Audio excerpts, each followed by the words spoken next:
Welcome to it's UTV. నేను మీ నాగరాజ్ బైర్శెట్టిని. ఈరోజు మన అతిథి ఉమ్మడి తూర్పుగోదావరి జిల్లా అనపర్తి బీజేపీ ఎమ్మెల్యే నల్లమిల్లి రామకృష్ణారెడ్డి గారు. నమస్తే ఎమ్మెల్యే గారు.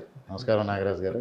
ఎన్నికలకు ముందు నేను వచ్చినప్పుడు పసుపు కండువా, ఎన్నికల తర్వాత ఇప్పుడు అంటే ఎన్నికల నాటికి వచ్చేసారు. ఎన్నికలకు ముందు పసుపు కండువా, ఎన్నికల రోజుకి కాషాయపు కండువా. ఎలా ఉంది కాషాయపు కండువా? మీకు అన్ని విషయాలు తెలుసు. ఓకే, పరిస్థితులు ఏ విధంగా వస్తే ఆ పరిస్థితులు వచ్చినాయి అనేది మీ జర్నలిస్టుల కన్నా ఎక్కువ ఎవరికి ప్రపంచంలో తెలియదు. అలాంటి పరిస్థితుల్లో నేను ఒక విధంగా తప్పనిసరి పరిస్థితుల్లో రిలక్టెంట్గా భారతీయ జనతా పార్టీకి వెళ్ళా. కానీ ఒక్కసారి వెళ్ళిన తర్వాత నేను అక్కడ మ్యాండేట్ తీసుకుని పోటీ చేసిన తర్వాత ఐ హ్యావ్ టు ఒబే. అదే పని నేను ఇప్పుడు చేస్తున్నాను. చేస్తున్నాను మనస్ఫూర్తిగా చిత్తశుద్ధితో వాళ్ళు ఇచ్చిన కార్యక్రమాలన్నీ 100% పర్ఫెక్ట్గా నిర్వహిస్తూ ఉన్నాను. మీ తండ్రి మూలారెడ్డి గారు టీడీపీ నుంచి 4 సార్లు ఎమ్మెల్యేగా గెలిచారు. రికార్డ్ అనమాట అది. అంటే ఆయన కుమారుడుగా ఉన్న మీరు ఇక్కడ మీకు బలమైన వర్గం ఉంది, బలమైన నాయకుడు ఇక్కడ మీరు అనపర్తిలో. ఓకేనా, అనపర్తి రెడ్లు అంటేనే అంత బలంగానే ఉంటారు లేండి. అయినప్పుడు చివరి నిమిషం వరకు టీడీపీలో మీరు టికెట్ కోసం పోరాటం చేశారు. కానీ ఇక్కడ బీజేపీకి కేటాయించారు. అంటే బీజేపీకి ఇక్కడ సరైన అభ్యర్థి లేకపోయినా, బీజేపీకి అంత బలం ఇక్కడ లేకపోయినా, ఏ ఈక్వేషన్లో కూటమి అంత కలిపి బీజేపీకి సీట్ కేటాయించిందంటారు? తెలుగుదేశం పార్టీ మొట్టమొదట ప్రకటించిన జాబితాలో నా పేరుంది. నన్ను తెలుగుదేశం అభ్యర్థిగా చంద్రబాబు నాయుడు గారు, పవన్ కళ్యాణ్ గారు కలిసి ప్రకటించిన జాబితాలో నా పేరుంది. భారతీయ జనతా పార్టీ 10 సీట్లు ఒప్పందం చేసుకున్నారు. 10 సీట్లు భారతీయ జనతా పార్టీకి కావాలని. భారతీయ జనతా పార్టీ మొట్టమొదటగా 15 సీట్లు చంద్రబాబు నాయుడు గారికి ఒక జాబితా ఇచ్చి దానిలో 10 చాయిస్ ఇమ్మన్నారు. వారిచ్చిన 15లో అనపర్తి లేదు. చంద్రబాబు నాయుడు గారు సెలెక్ట్ చేసిన 10లో అనపర్తి లేదు. కేంద్ర కార్యాలయం దగ్గరికి వెళ్ళిన తర్వాత కొంత దానికి కాన్స్పిరసీకి కారణం అనపర్తి నియోజకవర్గంలోని వైఎస్ఆర్సీపీ నాయకులు. వాళ్ళకి ప్రత్యర్థి బలంగా ఉండరాదు, రామకృష్ణారెడ్డి ప్రత్యర్థి అయితే ఓటమి తప్పదనే ఆలోచనతో ఇక్కడ అభ్యర్థినే మార్చాలంటే తెలుగుదేశం పార్టీలో అది సాధ్యం కాదు. అందుకు ఇది మిత్రపక్షంగా వేరే చోటకి వెళితే రామకృష్ణారెడ్డి అభ్యర్థిత్వం ఉండదు అనే ఆలోచనతో ఈ కాన్స్పిరసీ జరిగింది. అంటే ఆ కాన్స్పిరసీ నేను ఆరోపించట్లా, సాక్షాత్తు సెంట్రల్ ఇంటెలిజెన్స్ టీమ్ కూడా ఆ నివేదిక ఇచ్చింది. ఓకే, అంటే బీజేపీ, జనసేన, టీడీపీ కూటమి కదా, 3 కలిసి పోటీ చేసాయి కదా. అప్పుడు వైఎస్ఆర్ కాంగ్రెస్ పార్టీ ఎవరిని ప్రభావితం చేసిందంటారు? అంటే ఎవరిని ఒత్తిడి చేసిందంటారు? అక్కడ రామకృష్ణారెడ్డికి సీట్ వద్దు, వేరే వాళ్ళకి సీట్ ఇవ్వాలి. వాళ్ళు అన్ని రకాలుగా ప్రయత్నం చేసుకున్నారు. ఎలా సాధ్యమవుతుంది అది? అన్ని విధాలుగా ప్రయత్నం చేశారు, వాళ్ళు సఫలీకృతులు అయ్యారు అనేది అర్థమైంది కదా. ఎవరితో యుద్ధం చేస్తారు, ఆ యుద్ధంలో ప్రత్యర్థి వెళ్ళి మాట్లాడితే ఒప్పుకుంటారా? ప్రత్యర్థి వెళ్ళి మాట్లాడతాడా నేరుగా? మీకు తెలియదే ఉంది ఇందులో. రకరకాల కాన్స్పిరసీస్ డెవలప్ చేయడానికి రాజకీయాల్లో సాధ్యంగానే ఉంటాయి. ఓకే, ఏది జరిగినా సరే జగన్మోహన్ రెడ్డి గారు ఏం చేసినా చంద్రబాబు నాయుడు గారు ఆడిన రాజకీయ క్రీడలో లేదా క్రీడలో మీకైతే టికెట్ వచ్చింది, వాస్తవమా లేదా? టికెట్ దాదాపు 20 రోజుల పాటు నేను భారతీయ జనతా పార్టీకి వెళ్ళను, తెలుగుదేశం పార్టీతోనే నా ప్రయాణం. నేను ఎమ్మెల్యే అభ్యర్థిగా ఉన్నా లేకపోయినా నాకు ఇబ్బంది లేదు, కానీ మా తండ్రి లెగసీ కంటిన్యూ చేయడంలో నేను పార్టీ మారననేది స్పష్టంగా చెప్పాను. ఓకే, అభ్యర్థిని భారతీయ జనతా పార్టీ అభ్యర్థిని ప్రకటించక ముందు నుంచి భారతీయ జనతా పార్టీ నాయకత్వం నన్ను సంప్రదిస్తూ ఉంది. మీరు భారతీయ జనతా పార్టీలోకి వస్తే మా టికెట్ ఇస్తామా. నేను సున్నితంగా తిరస్కరిస్తూ వస్తాను. గతంలో 2009లో రాజశేఖర రెడ్డి గారు మీ నాన్నగారు కాంగ్రెస్ పార్టీలోకి ఆహ్వానించారు. మీ నాన్నగారు తిరస్కరించారు, మూలారెడ్డి గారు. నల్లమిల్లి మూలారెడ్డి లేదు, నేను పార్టీలు మారే గుణం కాదు నాకు, అది ఎంతున్నా టీడీపీలో స్టార్ట్ అయినా టీడీపీలో ఎండు ఉంటానని అక్కడే ఆగిపోయారు. అలాంటిది ఇప్పుడు మీరు అన్నారు నాన్న లెగసీని కాపాడుతాను, నేను పార్టీలు మారను అని. చివరి నిమిషంలో మరి ఆ లెగసీ ఏమైంది? ఎందుకు పార్టీ మారారు? మీ వెనకాల ఎవరు ఆ లెగసీ? వాస్తవం అందరికీ తెలిసిందే. ఇందులో దాపరికాలు లేవు. 5 సార్లు చంద్రబాబు నాయుడు గారు మాట్లాడారు 20 రోజుల వ్యవధిలో. ఒకరోజు మేము ఇద్దరం బాపట్లలో గంట సేపు ఇద్దరం బస్సులో కూర్చున్నాం. ఆయన భారతీయ జనతా పార్టీ నిన్ను అటు రమ్మని వచ్చి పోటీ చేయమని అడుగుతా ఉంది, నువ్వు వెళ్ళన్నారు. నేను వెళ్ళను అనేది ఆయనకి చెప్పాను. భారతీయ జనతా పార్టీ మిమ్మల్ని పిలిచిందా చంద్రబాబు నాయుడు గారే వాళ్ళకు లీకులు ఇచ్చి ఇట్లా బలమైన క్యాండిడేట్ మా క్యాండిడేట్ మీ దాంట్లోకి వచ్చి పోటీ చేయమని చెప్పింది. మొట్టమొదటిగా భారతీయ జనతా పార్టీ నుంచే నాకు వచ్చింది. ఆ, భారతీయ జనతా పార్టీ కాదు, భారతీయ జనతా పార్టీ అభ్యర్థిని ప్రకటించిన వెంటనే ఇక్కడ సంఘ కానీ సెంట్రల్ ఇంటెలిజెన్స్ టీములు కానీ 3 రోజుల పాటు సర్వే నిర్వహించారు. ఉమ్, ఆ సర్వేలో ఇక్కడ ఇది బలమైన కుటుంబం, ఉమ్, వీళ్ళకి ప్రాబల్యత ఉంది ఇక్కడ, అందువల్ల వీళ్ళ అభ్యర్థిత్వం ముందు మిగిలిన వాళ్ళు ఇబ్బంది పడతారు, వీళ్ళే అభ్యర్థిగా ఉండాలనేది కేంద్ర నాయకత్వానికి వాళ్ళు నివేదించారు. అప్పటికే పురంధరేశ్వరి గారు భర్త డాక్టర్ వెంకటేశ్వరరావు గారు మా తండ్రి గారు చాలా సన్నిహితులు తెలుగుదేశం పార్టీలు. వారు నన్ను సంప్రదిస్తూ ఉన్నారు, నేను తిరస్కరిస్తూ ఉన్నాను. వివిధ రకాలుగా ఒక టీం వచ్చారు భారతీయ జనతా పార్టీ నుంచి, నేరుగా ఇక్కడికి వచ్చి అడిగారు, నేను తిరస్కరించాను. తదుపరి సెంట్రల్ ఇంటెలిజెన్స్ వాళ్ళు సర్వే చేసిన తర్వాత నేరుగా ఒక అత్యున్నత స్థాయి అధికారి ఇక్కడికి వచ్చారు. దగ్గుపాటి వెంకటేశ్వరరావు గారు రాజకీయాలకు చాలా దూరంగా ఉంటారు కదా, అలాంటిది మిమ్మల్ని ఎలా సంప్రదించారు బీజేపీలోకి రమ్మని? ఆయన బీజేపీ కాదు కదా. పురంధరేశ్వరి గారి తరఫున మాట్లాడారు. వెంకటేశ్వర గారు రాజకీయం వేరు, నా రాజకీయం వేరు అంటుంటారు దగ్గుపాటి వెంకటేశ్వర గారు. నాకు సంబంధం లేదు అంటుంటారు, సంప్రదించారు కానీ మిమ్మల్ని సంప్రదించారు. ఓకే, అత్యున్నత స్థాయి అధికారి ఇక్కడికి వచ్చారు. ఎవరు అత్యున్నత స్థాయి అధికారి? పేరు నాకు తెలియదు. ఆ, వారు వచ్చేటప్పటికి నేను లేను ఇక్కడ, ఉమ్, నేను కార్యక్రమాల్లో ఉన్న గ్రామాల్లో. మా పిల్లలిద్దరిని సంప్రదించారు. ఉమ్, కాన్స్పిరసీ ఇట్లాగా డెవలప్ అయింది మీ కాన్స్టిట్యున్సీ గురించి, మా నివేదిక కూడా ఇచ్చేసాం మేము సెంట్రల్కి. ఉమ్, మీ తండ్రి మాకు భారతీయ జనతా పార్టీకి వస్తే మేము సీట్ అలాట్ చేస్తాం అనేది కేంద్ర నాయకత్వం మీకు కన్వే చేయమన్నారు. నా కన్సెంట్ లేకుండా పిల్లలిద్దరూ ఆ ప్రతిపాదన తిరస్కరించారు, మేము పార్టీ మారం అని. వారు మరలా సాయంత్రం నా దగ్గరికి వచ్చారు, మరలా నేను రాత్రికి నన్ను కలిసి అడిగితే నేను కూడా నిర్ద్వంద్వంగా తిరస్కరించాను. ఈలోపు కేంద్ర నాయకత్వం పురంధరేశ్వర్ గారితో మాట్లాడింది. అక్కడ ఆయన బలమైన అభ్యర్థి, ఆయన్ని పార్టీలోకి తీసుకురావడానికి మీరు ఎందుకు ప్రయత్నం చేయటం లేదు అని వారు నేరుగా చెప్పారు. వారం 10 రోజులుగా మేము ప్రయత్నం చేస్తున్నాం, మా తండ్రి గారితో వారి తండ్రి గారికి ఉన్న అనుబంధం నాటి నుంచి తెలుగుదేశం పార్టీతో వేసుకున్నాం కాబట్టి మేము పార్టీ మారం అనేది వాళ్ళు చెప్తా ఉన్నారు. అప్పుడు కేంద్ర నాయకత్వం చంద్రబాబు నాయుడు గారి మీద ఒత్తిడి చేసింది. వాళ్ళకి అభ్యర్థి లేడు, చాలా బలహీనంగా ఉంది పార్టీ. ఇలాంటి స్థానాన్ని బీజేపీ కోరుకుందా, టీడీపీ ఇచ్చిందా? నేను ఇందాక చెప్పాను మీకు, టీడీపీ ఇస్తే ఈ సీన్ అంతా ఎందుకు వస్తుంది? ముందు ఎందుకు ప్రకటిస్తారు? ముందు లిస్టు ప్రకటించినప్పుడు టీడీపీ ప్రకటించదు కదా. బీజేపీ మరి ఎందుకు కోరుకుంది ఈ స్థానాన్ని? అది మీరు బీజేపీ అగ్రనాయకత్వాన్ని అడగాలి కదా, ప్రశ్న అడగాలి. అర్థం కాని ప్రశ్న. సరే, ఒత్తిడి చేసినా లాస్ట్ మీరు స్వతంత్ర అభ్యర్థిగా 3 సెట్ల నామినేషన్ వేశారు. మీరు నేను ఇలా వేయలేదా? పక్క చూసుకోండి, nomination single nomination. Single nomination. Okay, అంటే చిట్ట చివరికి చంద్రబాబు గారి ప్రోద్బలముతోనే బీజేపీ కంటే కప్పుకున్నారు, అంతేనా? అంతే. ఈరోజు చంద్రబాబు నాయుడు గారి ప్రోద్బలంతో బీజేపీ కండువా కప్పుకున్నారు. ఇక జీవితాంతం మీరు రాజకీయాల్లో ఉన్నంత వరకు బీజేపీలోనే ఉంటాను, కాషాయపు కండువా తీసేయనని ప్రమాణం చేయగలరా? ప్రమాణం చేయాల్సిన అవసరం ఉందా? ఇప్పుడు రాజకీయాలు అలాగే ఉంది కదా. ఇప్పుడు మీరు అడిగితేనే ప్రమాణం చేయాల్సిన అవసరం లేదు కదా. కరెక్ట్. మీరు అది అడగడం కూడా పొరపాటు కదా. ప్రమాణం చేస్తారా అనే ప్రశ్న పొరపాటు ఎట్లా అవుతుంది? మీరెవరు? Who are you to dictate? Public మిమ్మల్ని అడగల. Public they know what is happened, what was ఏది జరిగినా. అంటే ఈ రోజు సరే, వాళ్ళ అవసరం కోసము, మీ అవసరం కోసం బీజేపీ అవసరాలు లేవు ఇందులో. ఓకే, అవసరాలు లేవు. Okay, you are mistaken. అవసరాలు ఏంటి? మీకు ఎమ్మెల్యే కావాలని మీకు అవసరం. నేను ఎమ్మెల్యే కావాలనుకుంటే మొదటి రోజు చంద్రబాబు నాయుడు గారు చెప్పినప్పుడు, మొదటిసారి బీజేపీ వాళ్ళు అడిగినప్పుడు నేను వెళ్ళిపోయేవాడిని. మరి ఎందుకు వచ్చారంటారు? బీజేపీకి ఎమ్మెల్యే క్యాండిడేట్ కావాలి, ఇక్కడ బలమైన క్యాండిడేట్ కావాలి. మీరు బీజేపీ ద్వారా ఏదో ఒక స్థానంలో ఎమ్మెల్యే సీట్ తెచ్చుకొని గెలవాలి. అది పొరపాటు. ఓకే, యు ఆర్ మిస్టేకెన్ అని చెప్తున్నా. ఓకే, మీరు రిపీట్ చేయకండి. రైట్ ఏదో చెప్పండి. రైట్ నేను చెప్తున్నాను కదా.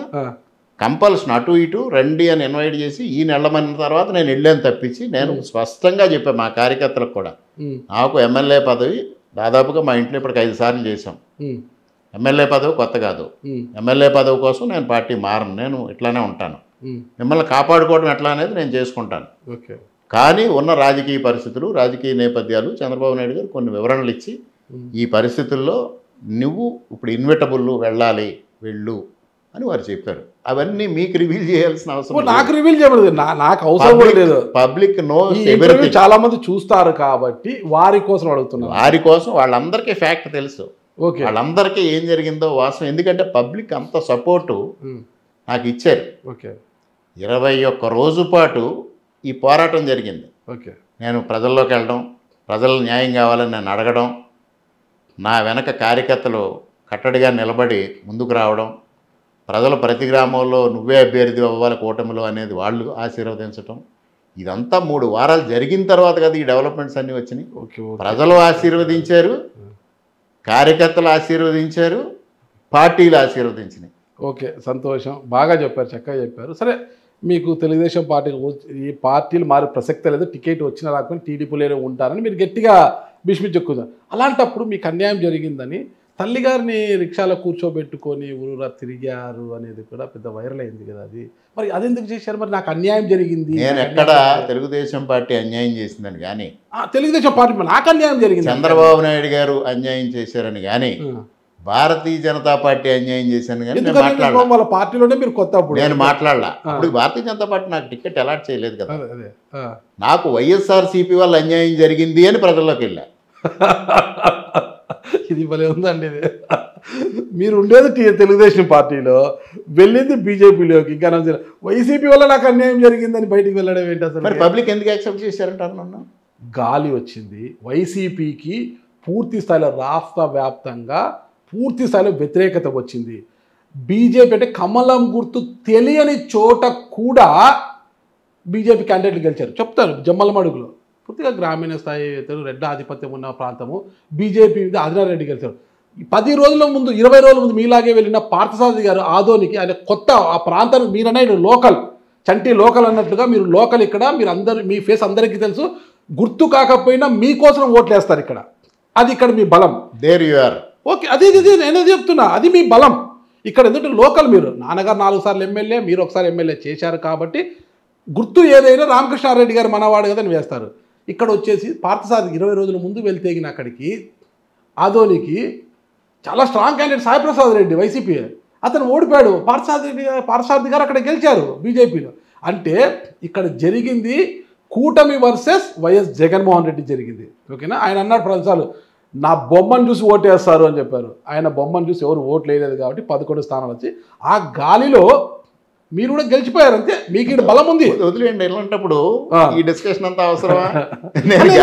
ప్రజలు ఎలా గెలిచినాడు అనుకున్నప్పుడు ఇంత డిస్కషన్ అవసరం ఉంటారా? ఓకే, ప్రజలు యాక్సెప్ట్ చేశారు, నియోజకవర్గ ప్రజలంతా. ఇంకొకటి మీరు చెప్పిన ఎగ్జాంపుల్కే నేను చెప్తా. చెప్పండి. పార్థసారథి ఫేస్ తెలియకుండా అక్కడికి వెళ్ళారు కాబట్టి సింబల్ మీద గెలిచాడు. ఓకే, ఇక్కడ నా ఫేసు తెలుగుదేశంతో ఐడెంటిఫై ఉంది. కరెక్ట్. నేను ప్రజల్లోకి వెళ్తే సైకిల్ గుర్తు నన్ను చూస్తారు, కరెక్ట్. కమలం గుర్తు చూడరు. కమలం గుర్తు అనేది పార్టీ క్యాడర్కి, మీడియా ఫాలో అయిన వాళ్ళకి మాత్రమే ఇతను పార్టీ మారాడు, భారతీయ జనతా పార్టీ నుంచి పోటీ చేస్తాడు, కమలం గుర్తు మీద అని తెలుస్తుంది. సామాన్య ఓటర్లకి నా కోసం సైకిల్కే చూస్తారు. ఎందుకు వేసే ఓట్లు? 20,000 మెజార్టీ వచ్చింది అనుకుంటా మీకు. నియోజకవర్గంలో 20,000 మెజార్టీ వచ్చింది, మిమ్మల్ని చూసే ఓట్లు వేశారు. కానీ మీ సొంత గ్రామమైన రామవరం అనుకుంటా కదా, ఈ రామవరంలో వైసీపీకి మెజార్టీ వచ్చింది, 126 ఓట్ల మెజార్టీ వచ్చింది. ఎందుకు ఇక్కడ మాత్రం మైనస్? అంత గాలి చూసి వేసేస్తే రామవరంలో కూడా మెజార్టీ రావాలి కదా వైసీపీకి.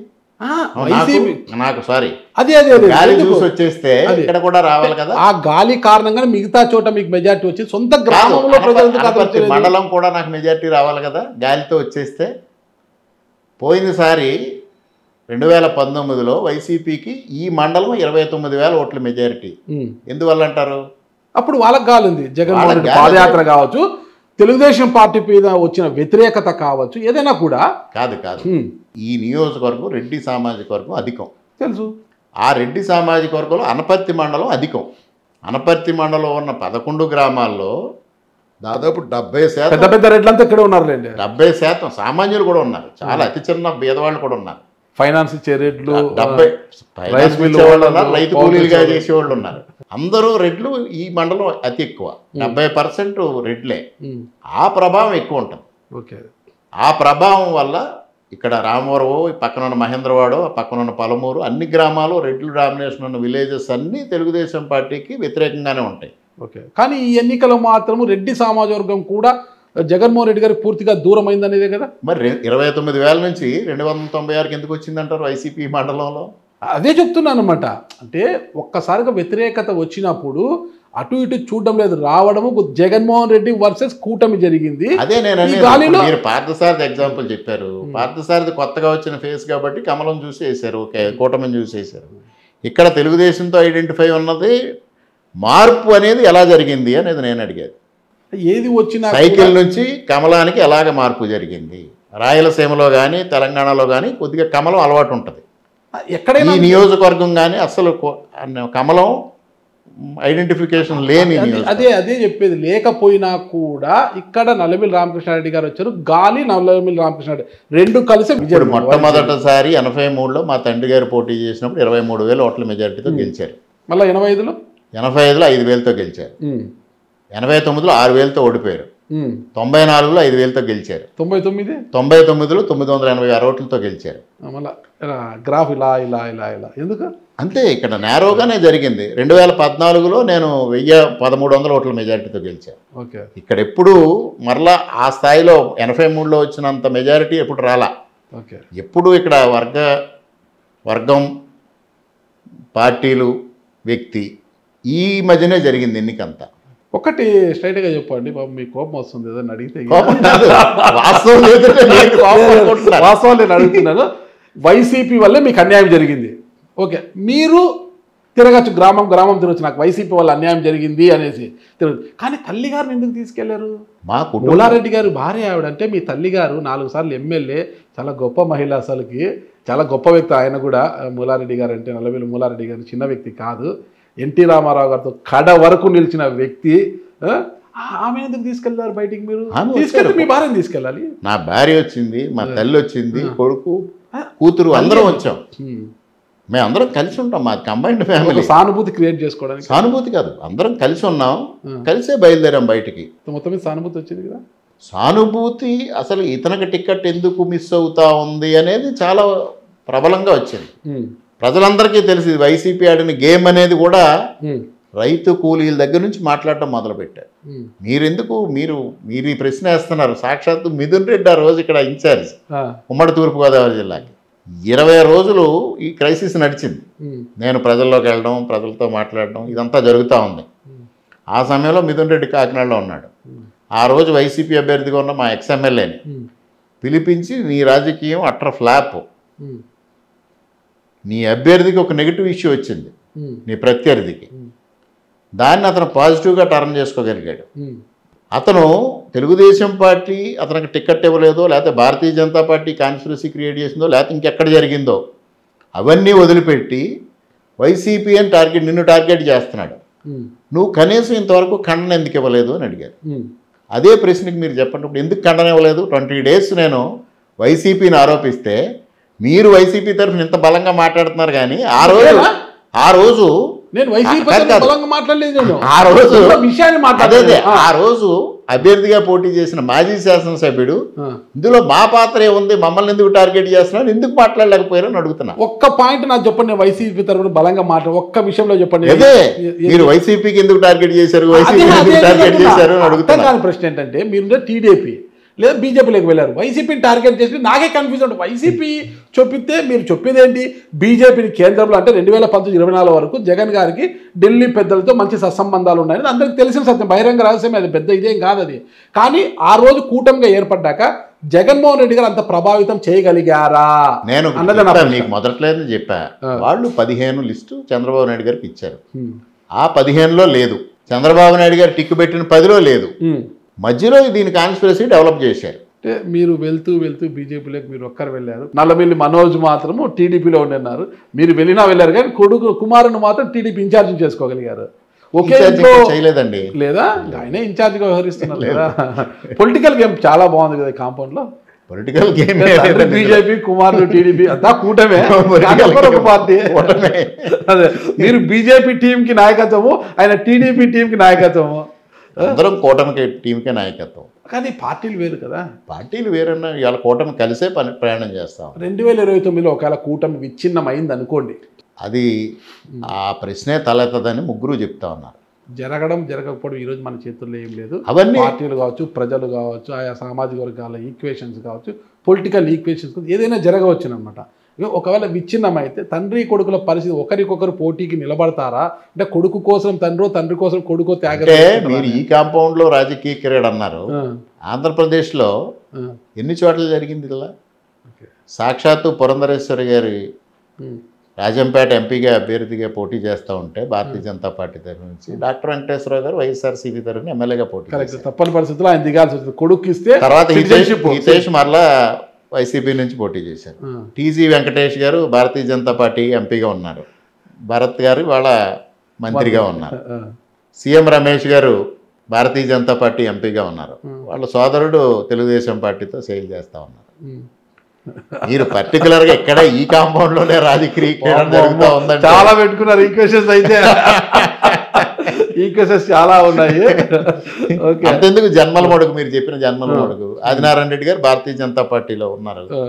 వాళ్ళ వారసుడు తెలుగుదేశం పార్టీతో ఆయనే ప్రతిపాదన ఇచ్చాడు, ఇది ఎంపీకి నన్ను మార్చండి, ఎమ్మెల్యేకి ఆయన మార్చండి అని ప్రతిపాదించారు కదా. వారసుడు అని మీరు అంటున్నారు.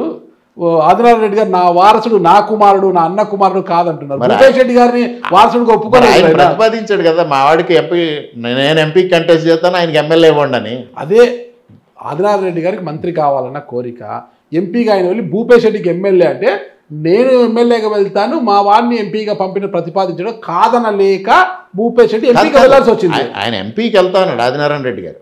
ఆదినారాయణ రెడ్డి గారు అడిగిందే ఎమ్మెల్యే, భూపేష్ ఎమ్మెల్యే కావాలనుకున్నాడు. తర్వాత చివరిలో మా కాన్స్పిరసీ వచ్చి ఇవన్నీ డెవలప్మెంట్స్ అప్పుడు ఆయన ఆల్టర్నేటివ్ ప్రపోజల్ ఇచ్చాడు, నన్ను ఎంపీకి పంపించండి, నాకు ఎమ్మెల్యే ఇవ్వండి. అప్పుడు అది కూడా డిస్కషన్ వచ్చింది. అక్కడ ఎమ్మెల్యే టీడీపీకి ఇస్తున్నప్పుడు ఇది అదే బీజేపీకి ఇస్తున్నట్టు ఇది మారుద్దాం మరలా అనే ఆలోచన కూడా వచ్చింది.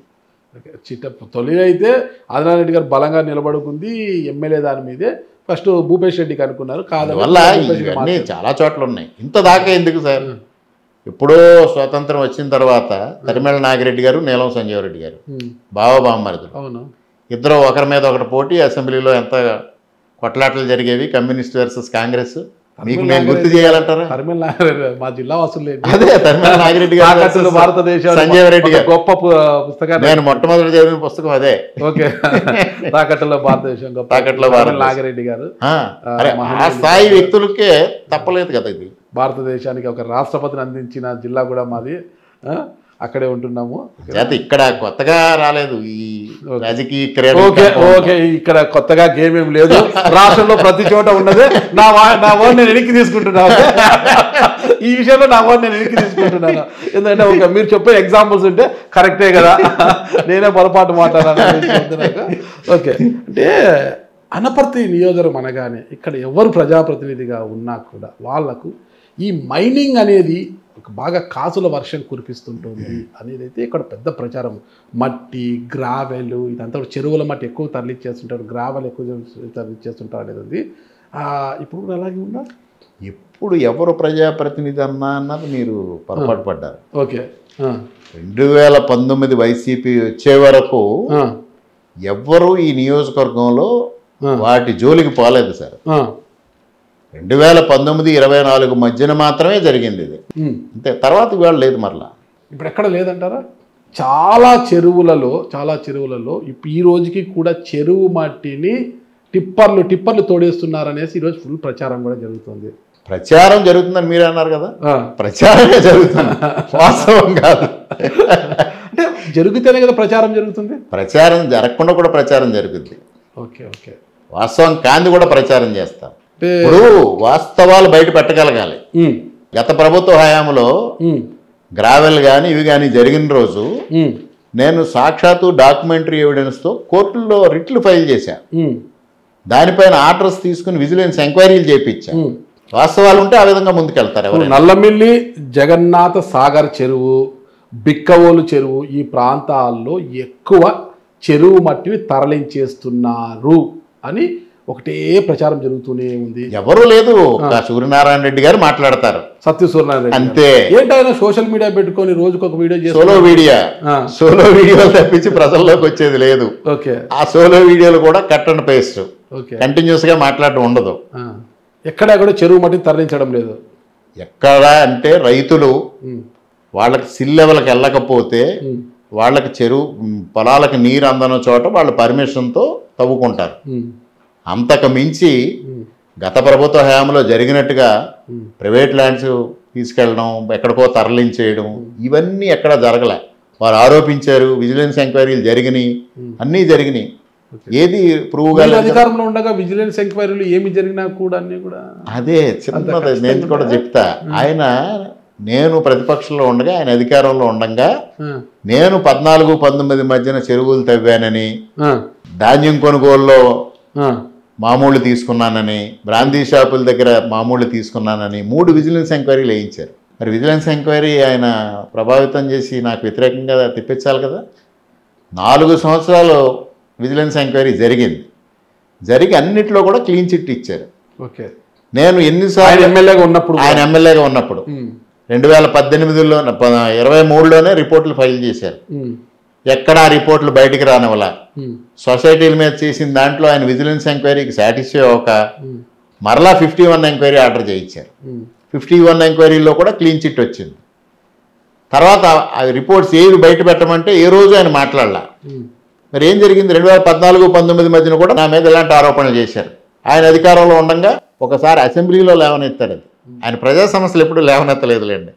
ఆయనకి అంటే జీరో అవర్కి, క్వశ్చన్ అవర్కి, డిమాండ్స్ మీద మాట్లాడడం, బడ్జెట్ మీద మాట్లాడడం, లేకపోతే కాలింగ్ అటెన్షను, షార్ట్ నోటీసు ఏమి తెలియవు ఆయనకి. ఆ జీరో అవర్లో 10 రోజులు సెషన్ జరిగితే ఆఖరి రోజు ఎవరెవరు మాట్లాడలేదో వాళ్ళందరికీ టైం ఇచ్చి మాట్లాడమంటారు స్పీకర్. అట్లా మాట్లాడితే మా ఎక్స్ ఎమ్మెల్యే ఇవన్నీ తినేశాడు ఎమ్మెల్యేగా ఉండగా ఇవి అన్నాడు. విజిలెన్స్ ఎంక్వైరీలు వేశారు, ఏమీ ప్రూవ్ అవ్వలేదు. అంటే 14-19 మధ్యని నేను ఎమ్మెల్యేగా ఉండగా నా మీద చేసిన ఆరోపణలన్నీ నల్ అండ్ వైడ్. ఇవాళ అదే ఆరోపణలు ఆయన రిపీట్ చేస్తున్నాడు. ఆయన మీరు చెప్పిన అంశాలని మీకు తెలుసు అసెంబ్లీలో? ఏది మీరు ఇప్పుడు ఏం చెప్పారు? జీరో. నేను అన్నింటిలోనే మాట్లాడుతున్నాను కదా, అన్ని సబ్జెక్ట్స్ మీద అన్ని అవకాశాలు వాడుకుని మాట్లాడుతూ ఉన్నాను కదా. ఈరోజు తండ్రి గారి నుంచి నాలెడ్జ్ తీసుకున్నారేమో కదా మీరు? తండ్రి గారని కాదు, నేర్చుకునే జిజ్ఞాస ఉంటే నేను మొట్టమొదటే చెప్పాను మీకు. మొట్టమొదటి నేను చదివింది పుస్తకం తాకట్లో భారతదేశం. ఆయన కూడా ఉన్నత విద్యార్థుడు కదా, ఎంఎస్ సర్జన్ కదా, ఆయన డాక్టర్ కదా. ఆయన అంటే ఆయన జ్ఞానం, విద్యావంతుడు అనడానికి ఒక చిన్న ఉదాహరణ ఏంటంటే, ఇక్కడ గ్రాసిమ్ ఇండస్ట్రీస్ పబ్లిక్ హీరింగ్ జరిగింది. అది కెమికల్ యూనిట్. 56 రకాల chemicals, sulphuric acid, chlorine, liquid chlorine, caustic soda, hydrogen peroxide, ఇట్లాంటివి కాన్సన్ట్రేటెడ్ యాసిడ్స్. దానిలో పొల్యూషన్, ఎఫ్లుయెంట్స్ ఏ విధంగా ఉంటాయో మీకు చెప్పక్కర్లేదు. కరెక్ట్. గ్రాసమ్ ఇండస్ట్రీ కావచ్చు, కేపీఆర్ కెమికల్స్ కావచ్చు, ఈ 2 ఫ్యాక్టరీల్లో నెలకొల్పి పాపం ఎవరిది అంటారు? వాడిదే అంటారు. కాంగ్రెస్ తర్వాత వైసీపీ. అది పబ్లిక్ హీరింగ్లో నేను వాళ్ళ ప్రోడక్ట్స్, ఆ ప్రోడక్ట్స్ వచ్చే ఎఫ్లుయెంట్స్, దాని ఇంపాక్టు మాట్లాడా 1/2 అవర్ పాటు. మాట్లాడితే చివరిలో ఆయన ఎమ్మెల్యేగా ఉన్నారు కాబట్టి ఆయన చివరి మాట్లాడి రామకృష్ణారెడ్డి ఇంతసేపు చాలా మాట్లాడాడు, అరగంట సేపు. నేను ఒకే ఒక ప్రశ్న అడుగుతున్నా, చిమ్నీలోంచి పొగ వస్తుందా, పొగ రాకపోతే పొల్యూషన్ ఏంటి అని అడిగాడు ఆయన. దట్ షోస్ ఒక్క చిమ్నీలోంచి పొగ వస్తేనే పొల్యూషను, లేకపోతే ఎన్విరాన్మెంట్ పొల్యూషన్ కాదు అనేవాళ్ళకి ఇంకేం చెప్తాం? సరే, చిమ్నీలోంచి పొగ రాలేదు కాబట్టి పొల్యూషన్ లేదు, వాతావరణం కలుషితం కాలేదు ఆయన వాదించారు కదా. మరి ఈరోజు మీరు అధికారంలో ఉన్నారు కదా, కూటమి అధికారంలో ఉంది కదా, మరి ఈరోజు మీరు క్లోజ్ ఎంక్వైరీ జరుగుతుందిగా. పొల్యూషన్ కంట్రోల్ బోర్డు చైర్మన్ కూడా వచ్చి విజిట్ చేసి నీరీకి స్టడీ రిపోర్ట్ ఇమ్మని అడిగారు. జరుగుతూ ఉంది. ఓకే. అంటే పాజిటివ్గా వస్తే ఖచ్చితంగా గ్రాసమ్ ఇండస్ట్రీస్ కావచ్చు, కేపీఆర్ కెమికల్స్ కావచ్చు క్లోజ్ అవుతాయంటారా? కేపీఆర్ కెమికల్స్ ఆల్రెడీ రీలొకేట్ చేసుకోమని ఆర్డర్స్ పాస్ చేశారు. ఓకే. ఈ 5 ఏళ్లలో, ఈ కూటమి అధికారంలో ఈ 5 ఏళ్లలో కూడా ఏదైతే ఆ కెమికల్స్ వల్ల ఇబ్బంది పడుతున్నారో రైతులు కావచ్చు, ప్రజలు కావచ్చు, వాళ్ళకి విముక్తి కలిగే అవకాశం ఉందని గట్టిగా చెప్పగలరా? తప్పకుండా. ఇప్పుడు దానిపైన, లేకపోతే నాకు అదర్వైజ్ ఆ గ్రామంలో ఉన్న క్యాన్సర్ పైన నేను అసెంబ్లీలో మాట్లాడాల్సిన పని ఉంది. ఇవాళ అంత వర్కౌట్ చేయాల్సిన అవసరం ఉంది. మరి ఉచిత బస్సులు అన్నప్పుడు ఉద్యోగస్తులకు, ఉద్యోగాలు చేసే మహిళలకు కావచ్చు, పురుషులకు కావచ్చు చాలా ఇబ్బందికరంగా ఉంటుంది రేపటి నుంచి. ఉచిత బస్సు అనేది ఎక్కువ మంది మహిళలు ఎక్కేస్తారు, సీట్లన్నీ ఫుల్ అయిపోతాయి. న్యాచురల్గా ఇప్పుడు మీకు సిటీలో చూడండి, సిటీ బస్ సర్వీస్ ఉంటుంది పెద్ద సిటీస్లో. అక్కడ ఎట్లా ఉంటుంది? ఫుల్ ప్యాక్డ్గా నడుస్తూ ఉంటుంది. మరి ఉద్యోగాలు చేసేవాళ్ళు ఏ విధంగా ట్రావెల్ చేస్తున్నారు? ఉంటాయి కొన్ని ఇబ్బందులు ఉండకుండా ఉంటాయండి, ప్రాక్టికల్ డిఫికల్టీస్ కొన్ని ఉంటాయి. సరే, మీరు ఎమ్మెల్యే అయిన తర్వాత ఇప్పుడు మళ్ళీ 2వసారి మీ రామవరం గ్రామ పంచాయతీ కార్యాలయం పైన మీ తల్లిదండ్రుల పేర్లు పెట్టడం పైన కృష్ణారెడ్డి అనే వ్యక్తి కోర్టును ఆశ్రయించినట్లుగా తెలిసింది. ఎందుకు ఆ రాద్ధాంతం ఎందుకు వచ్చిందంటారు? 2014-19 మధ్యన జన్మభూమి కార్యక్రమం ఉంది. జన్మభూమి కార్యక్రమంలో గవర్నమెంట్ గైడ్ లైన్స్ ప్రకారంగా నేను 50% మా కుటుంబం నుంచి చెల్లించి మా తండ్రి గారి పేరు పెట్టాం. తండ్రి గారి పేరు పెడితే దానికి కలెక్టర్ ఆమోదిస్తూ ఉత్తర్వులు ఇచ్చారు. దాని ప్రకారంగా పేరు పెట్టాం. 50%, 55%, 50%, 50%. అదే 50 50%, 50% ఎవరు చెల్లిస్తే వాళ్ళ పేరు పెట్టచ్చు. దాని ప్రకారంగానే కలెక్టర్ ఉత్తర్వులు ఇచ్చాడు. ఆ ప్రకారంగానే ఇక్కడ పేరు పెట్టాం. అప్పుడు కృష్ణారెడ్డి కోర్టుకి వేసాడు, ఇది చెల్లదు, ఇంకా ఇంతకన్నా ఎక్కువ డొనేషన్ ఇచ్చేవాళ్ళు ఉన్నారు, వాళ్ళ పేరు పెట్టనొచ్చా అని. కోర్టు దాని మీద ఏం మధ్యంతర ఉత్తర్వులు ఇవ్వలా. అడ్మిట్ అయ్యింది, అట్లా ఉంది. ఈ లోపల గవర్నమెంట్ మారింది. దాన్ని రాత్రిపూట పగలగొట్టేశారు. పగలగొట్టేసిన తర్వాత ఇవాళ కూటమి అధికారంలోకి వచ్చిన తర్వాత అతనే విత్డ్రా చేసుకున్నాడు.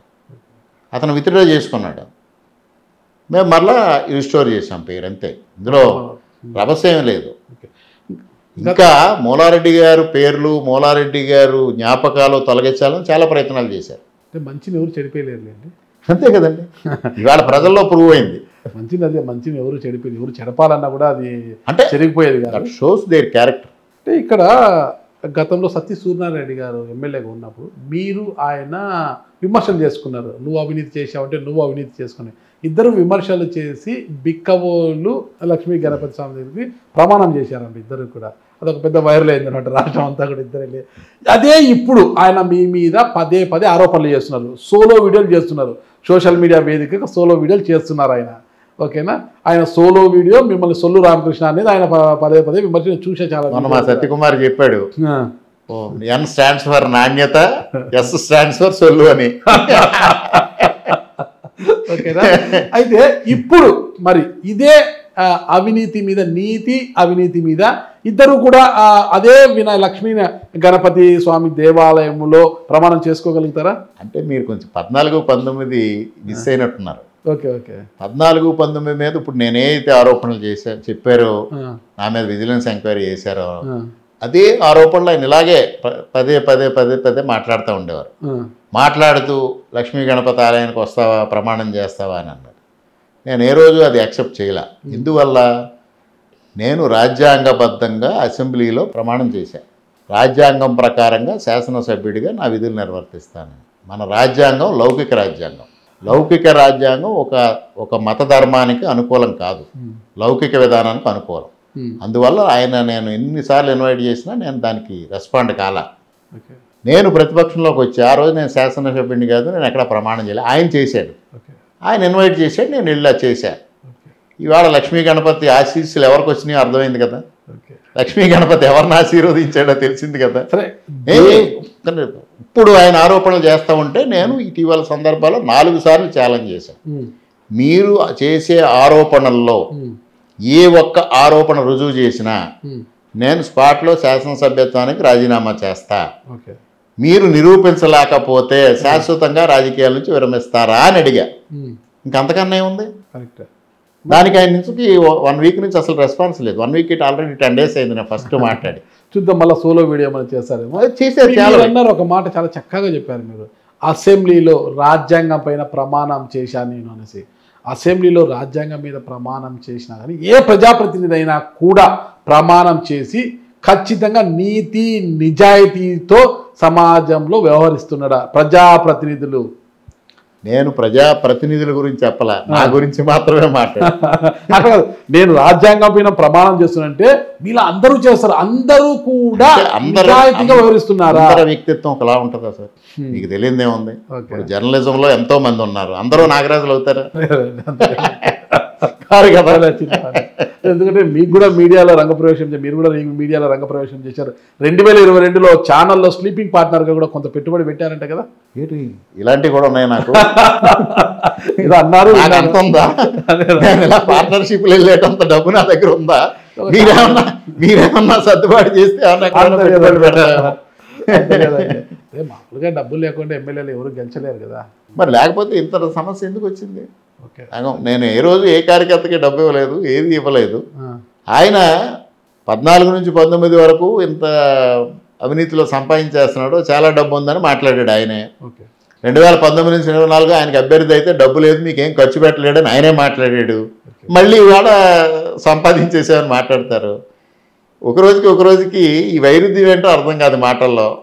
మీరు అంటున్నట్టు నిజాయితీకి కేర్ ఆఫ్ మూలారెడ్డి గారి హౌస్ అని మీరు చెప్తున్నారు. నిజాయితీకి కేర్ ఆఫ్ అనేది అయితే మరి ఈ ఆరోపణల ఏమనలా మీరు ఎమ్మెల్యేగా గెలిచిన మరుక్షణము నుంచి కూడా ఇక్కడ పేకాట క్లబ్బులు విరివిగా వెలిశాయి, మొత్తం కూడా పోలీసులు దాడులు చేసి పట్టుకుంటున్నారు, అయినా మార్పు రాలేదు అని పదే సోషల్ మీడియాలో కావచ్చు ఇతరత్ర మీడియాలో కూడా వస్తూనే ఉన్నాయి కదా. మరి అదేమంటారు? అది మీకు తెలియకుండా ఎక్కడైనా ఒకే ఒక్కటే పట్టుకున్నారు. ఓకే, ఆ ఒక్కటి ఏమన్నా ఎవరు? సూర్యనారాయణ రెడ్డి గారు అనుచరుడు. ఓకే, ఇంకా నల్లమిల్లికి సంబంధం ఏముంది? అంటే గోవా తరహాలో హైటెక్ క్యాసినో ఇక్కడ జరిగింది, అది కూడా మీ కుటుంబ సభ్యుల ఖాళీ స్థలంలో పెట్టి నిర్వహించారు హైటెక్ అనేది. మరి అది ఎవరిది అంటారు? దాంట్లో నల్లమిల్లి రామకృష్ణ ఆ ఖాళీ స్థలం మా కజిన్, అది పొలం అతనిది. దాన్ని అతను ఫిల్ చేశాడు. దాన్ని తర్వాత ఏదో అతను కమర్షియల్ పర్పస్కి వాడదాం అనుకునే లోపు ఎవరో గోకులం రన్ చేసుకుంటానంటే లీజ్ అవుట్ చేశాడు. ఆ లీజ్ అవుట్ చేసిన వ్యక్తి ఇది చేస్తా ఉన్నాడు. చేసిన వెంటనే అతను పట్టుకున్నారు. అతను ఏమనగా పెట్టి ఎఫ్ఐఆర్ కట్టారు.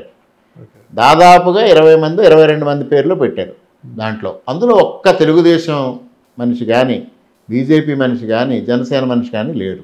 ఈ ప్రాంతం వాళ్ళు లేరు. ఎక్కడెక్కడి నుంచో సామర్లకోట నుంచి ఎక్కడి నుంచి ఇక్కడి నుంచి వచ్చారు. రన్ చేసే మనిషి వారు ఒక ఆలయ భూములు కైంకర్యం చేద్దామని పులకొత్తలో ఒక వ్యక్తితో ఒప్పందం చేసుకున్నారు. ఆ వ్యక్తి అనుచరుడు. ఆయన A1 దొరికింది వైసీపీ వాళ్ళు. ఆరోపణలు కూటమి మీద. వైసీపీ వాళ్ళు మీ ఇలాకాలో అంత ధైర్యం, ఇలాకా మీ స్థలం మీ బంధువుల స్థలం, మా బంధువుల స్థలం ఆయన లీజ్ అవుట్ చేశాడు. లీజుకు వచ్చిన వ్యక్తి ఏదో చేస్తున్నాడు. అంత ధైర్యం ఎక్కడి నుంచి వచ్చింది? అరే టీడీపీ కూటమి ఎమ్మెల్యే ఇక్కడ ఉన్నాడు, అదే ధైర్యం ఇక్కడ ఉన్నారు వాళ్ళ బంధువులు కాబట్టి దీంట్లోకి రారని అతను ధైర్యంగా చేశాడు. ఓకే, అంతే కదా. అంటే అంత మీకు అన్నిటికన్నా ఒకటి అర్థం చేసుకోండి, నేను బేసిక్గా పేకాటకి ఎగనెస్ట్. ఓకే ఓకే, మా బంధువులకు కానీ మా స్నేహితులకు కానీ మా కార్యకర్తలు అందరికీ తెలుసు. నేను మద్యం సేవించాను, మద్యం సేవించే వాళ్ళు ఉంటే కూర్చొని చూస్తుంటాను అనమాట. నేను చేస్తాను అది. అదే కాకపోతే నేను మా ఫ్రెండ్స్లో పేకాట టోటల్గా డిస్కరేజ్ చేస్తాను. ఎందుకంటే మద్యం తాగడం వల్ల ఎంతో నష్టపోరు. ఓకే, పేకాట వల్ల ఈ గ్యాంబ్లింగ్ వల్ల లేకపోతే ఈ బెట్టింగ్స్ వల్ల కొన్ని కుటుంబాలు తీవ్రంగా నష్టపోతాం. మద్యం తాగితే ఆరోగ్యం పాడవుతుంది, పేకాట ఆడితే ఆర్థికంగా అన్ని విధాలా నష్టపోతారు. అందువల్ల నేను రెండు ఎంకరేజ్ చేయను ఎప్పుడు. రెండింటికి ఎగనెస్ట్. నన్ను చంద్రబాబు నాయుడు గారు 2012లో పిలిచి నువ్వు ఎమ్మెల్యేగా పోటీ చేయమన్నప్పుడు నేను రిఫ్యూజ్ చేశాను. నాకు రాజకీయాలు అంటే ఇంట్రెస్ట్ లేదు, నేను రాను అని. ఎందువల్ల అని అడిగితే నాకు మద్యం పంచడం డబ్బు పంచడం ఇష్టం లేదు, అందువల్ల నేను రాజకీయాల్లో రాదలుచుకోలేదు అని చెప్తే ఇవాళ లేకుండా రాజకీయం లేదు. ఇలాగా కొన్ని అభిప్రాయాలు కొన్ని ఉద్దేశాలు కొన్ని ప్రిన్సిపల్స్ ఉన్నవాళ్ళు కూడా దూరంగా ఉంటాను అంటే ఎట్లాగో రాజకీయం అని ఆయన ఏదో ఒక 4 గంటలు మా తండ్రి గారు ఆయన కలిసి నన్ను ఒప్పించారు అనుకోండి, అది వేరే విషయం. ఆ రోజే చెప్పాను నేను మద్యానికి వ్యతిరేకం అని. ఒక చిన్న 2 ఎగ్జాంపుల్స్ చెప్తానండి. ఇప్పుడు మన వెహికల్ కారు కావచ్చు, 2 వీలర్ కావచ్చు, ఒక వ్యక్తి తీసుకెళ్తాడు మన దగ్గర నుంచి, అడుగుతారు మిమ్మల్ని వచ్చి అడిగితే మనవాడే కదా తీసుకెళ్ళడని ఇస్తారు. వాడు తీసుకెళ్ళాడు ఏదో స్మగ్లింగో లేదంటే డ్రగ్స్ అమ్ముతాడు, ఆ బండి దొరుకుతుంది, వాడి మీద కేసు పెడతాడు. ఆ బండి ఓనర్ మీద కూడా కేసు పెడతారా పెట్టరా? బండి వేరు, వెహికల్ వేరు, సైట్ వేరు.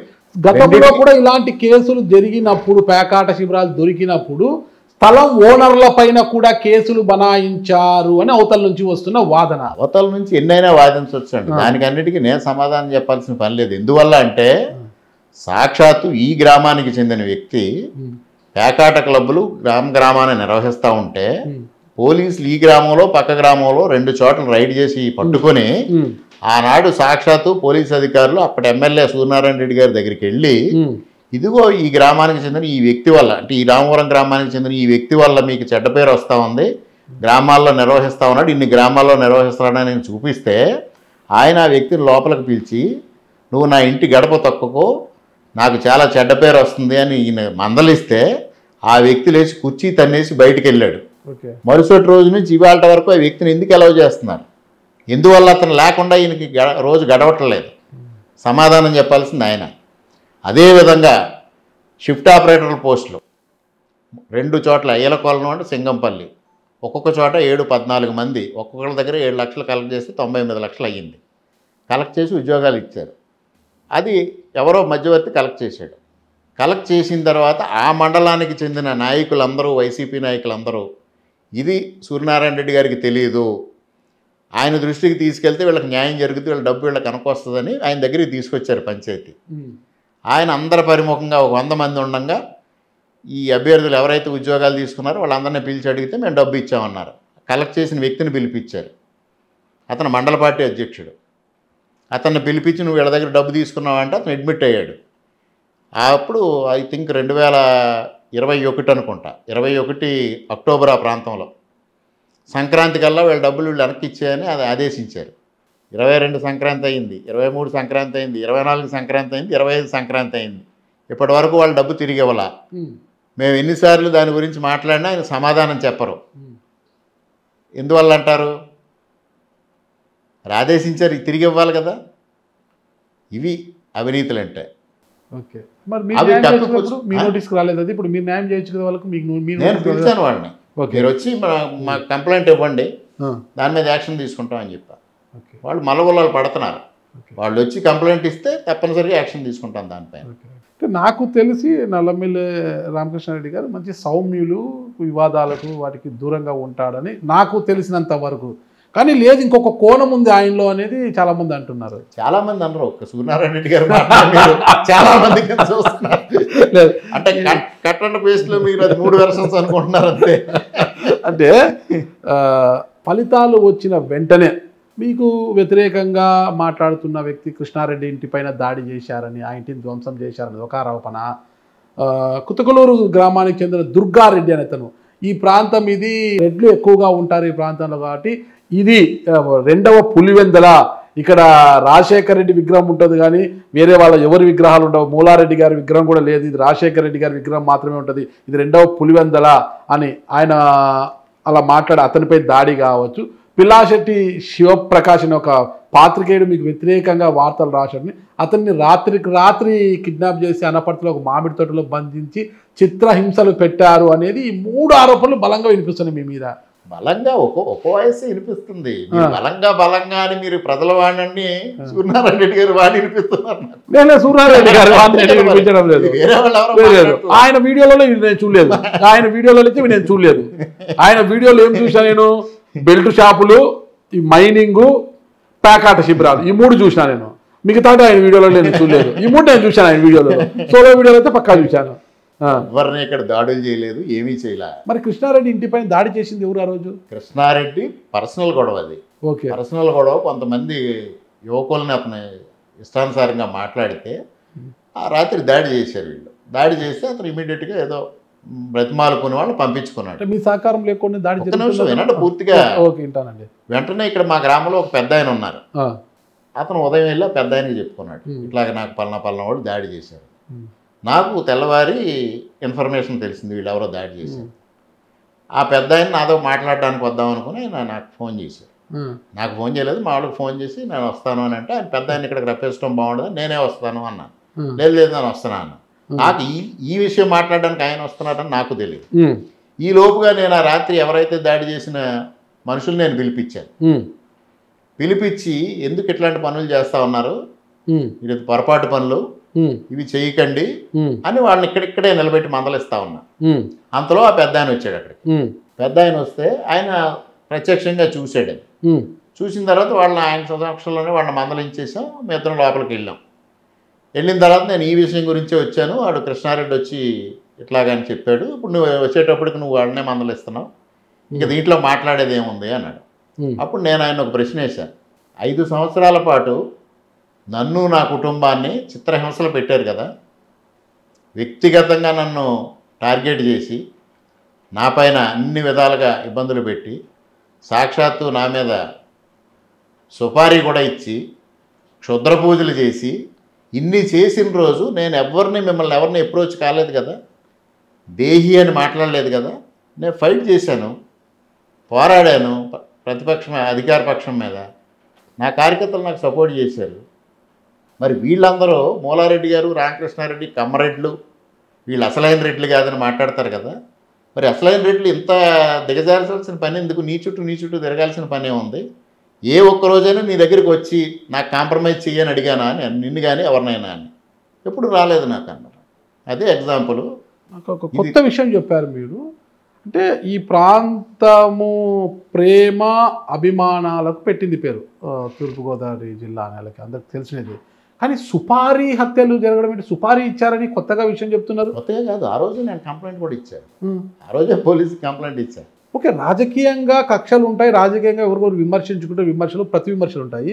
సుపారీ ఇచ్చి అంతమొందించేంత పని మీరు కొన్ని విషయాలు తెలుసుకోకుండా ఒక్క పక్క నుంచే ఒక పక్క నుంచి విషయాలు తెలుసుకొని వచ్చి మాట్లాడుతూ ఉన్నారు.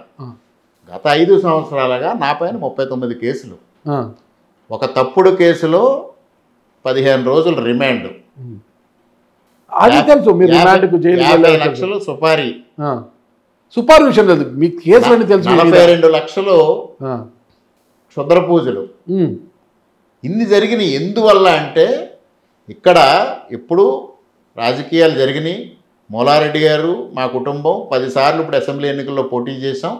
అంతకుముందు 13 సంవత్సరాలు జిల్లా రాజకీయాల్లో ఆయన కీలకంగా ఉన్నారు. రాయవరం మున్సబు గారు లాంటి పెద్ద వ్యక్తితో ఆయన ఢీకొంటా ఉన్నారు. ఇప్పుడు సుహృద్భావ వాతావరణంలో రాజకీయాలు జరిగినాయి. గత 5 సంవత్సరాలే మూలారెడ్డి గారి కుటుంబాన్ని అంతమొందిస్తే మనకి ప్రత్యర్థి ఉండరు. అదే సీటు విషయంలో కూడా కాన్స్టిట్యున్సీ డెవలప్ చేసింది.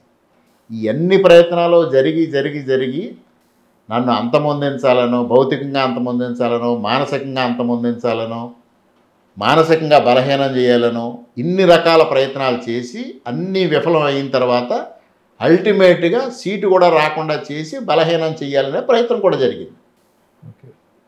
సాక్షాత్తు సుపారీ ఇచ్చిన రోజు నేను ఆ ఎవిడెన్సెస్ నాకు అనుకోకుండా 2 రోజుల తర్వాత రావడం, అవి వెంటనే అప్పటి ఏ ప్రాంతం వాళ్ళకి ఇచ్చారు సుపారీ? కర్నూలు జిల్లా.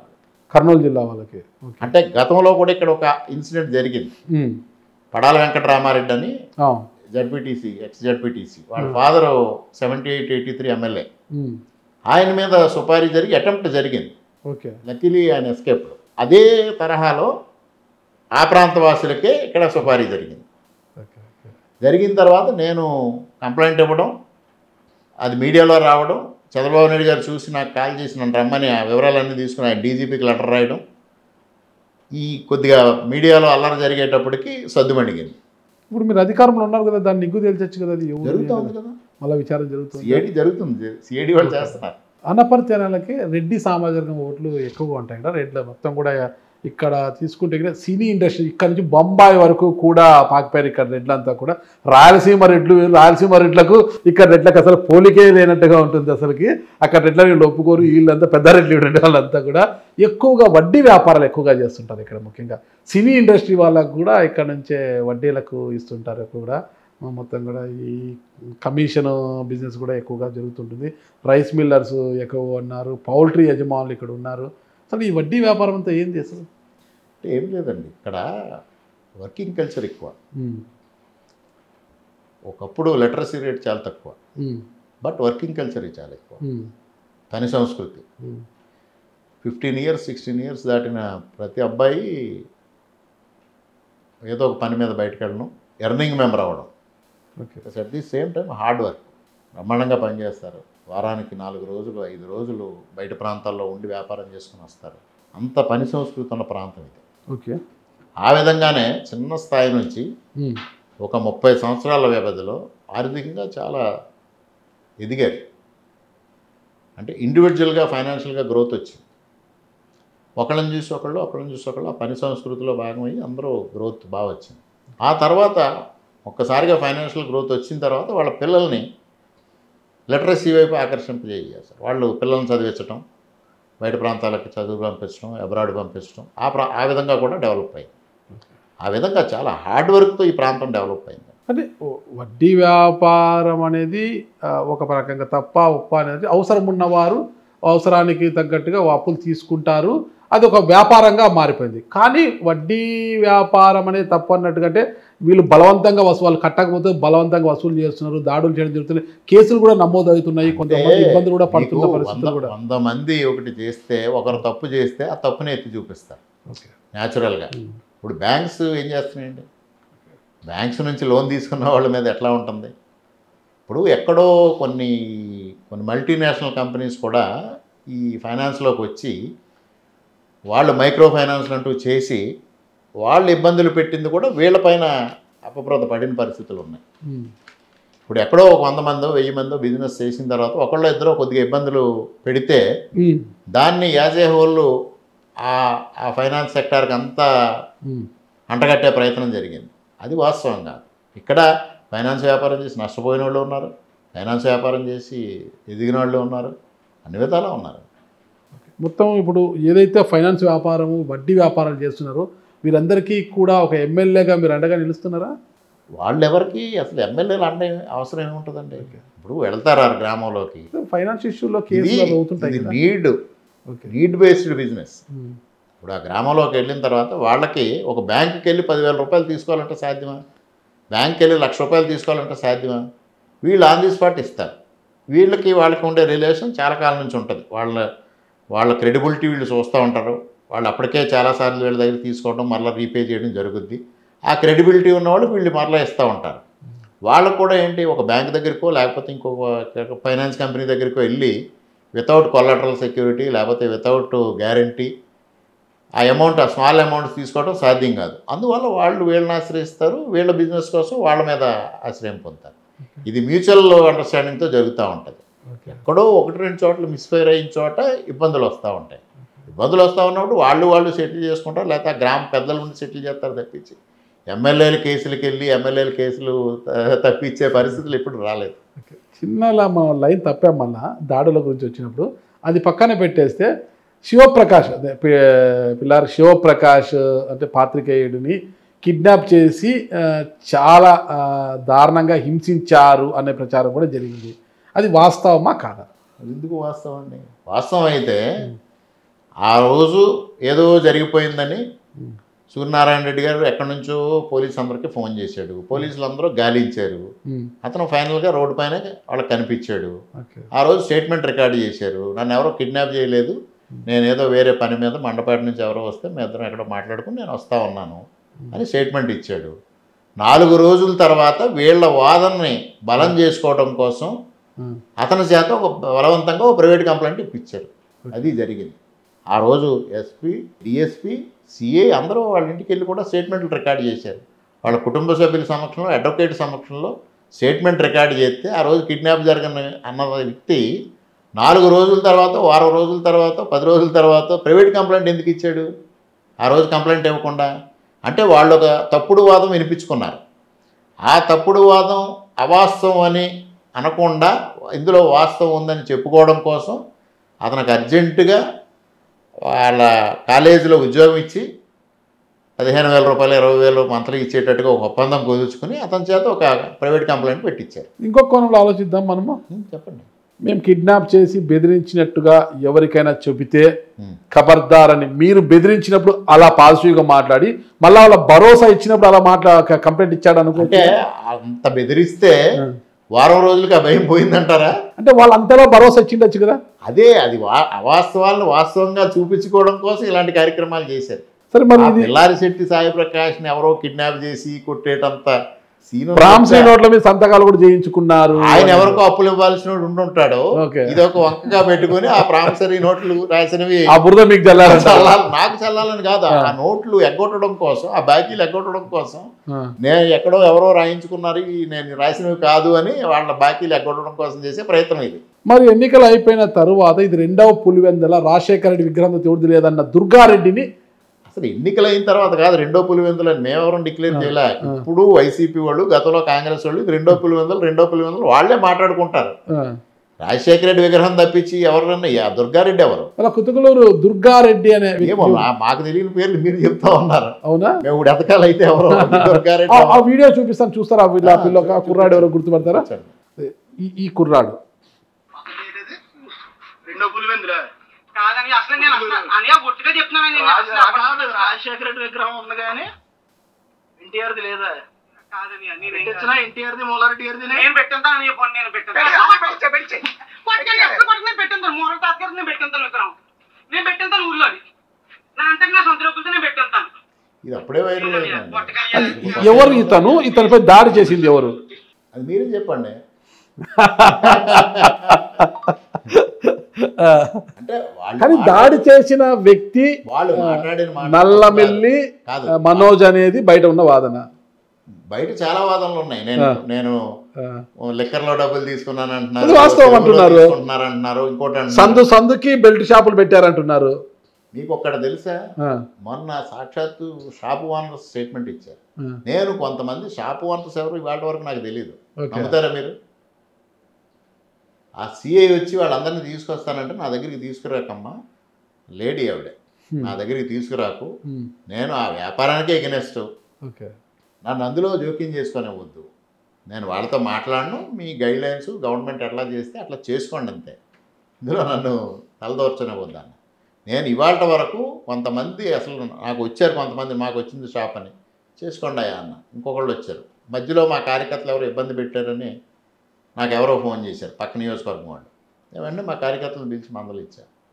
మీరు ఈ దీంట్లో నాకు ఒక పెద్ద ఆయన చెప్పారు, లిక్కర్ బిజినెస్లో ఇంటర్ఫీర్ అయిన వాళ్ళు జీవితాలు నాశనం అయిపోయినాయి. ఒక లైవ్ ఎగ్జాంపుల్స్ ఇందాక మీకు పార్టీల గురించి ఎలా నేను చెప్పానో ఒక పెద్ద మీడియా ప్రతినిధి ఒకటి చెప్పారు. ఎవరైనా విజయమాల్యా దగ్గర నుంచి మాగంటి రవీంద్రనాథ్ చౌదరి గారు, లేకపోతే మాగుంట శ్రీనివాసరెడ్డి గారు, ఇట్లాంటివి మా ప్రాంతంలో కొంతమంది ఉన్నారు, కోనసీమలో కొంతమంది, వెస్ట్ గోదావరిలో కొంతమంది.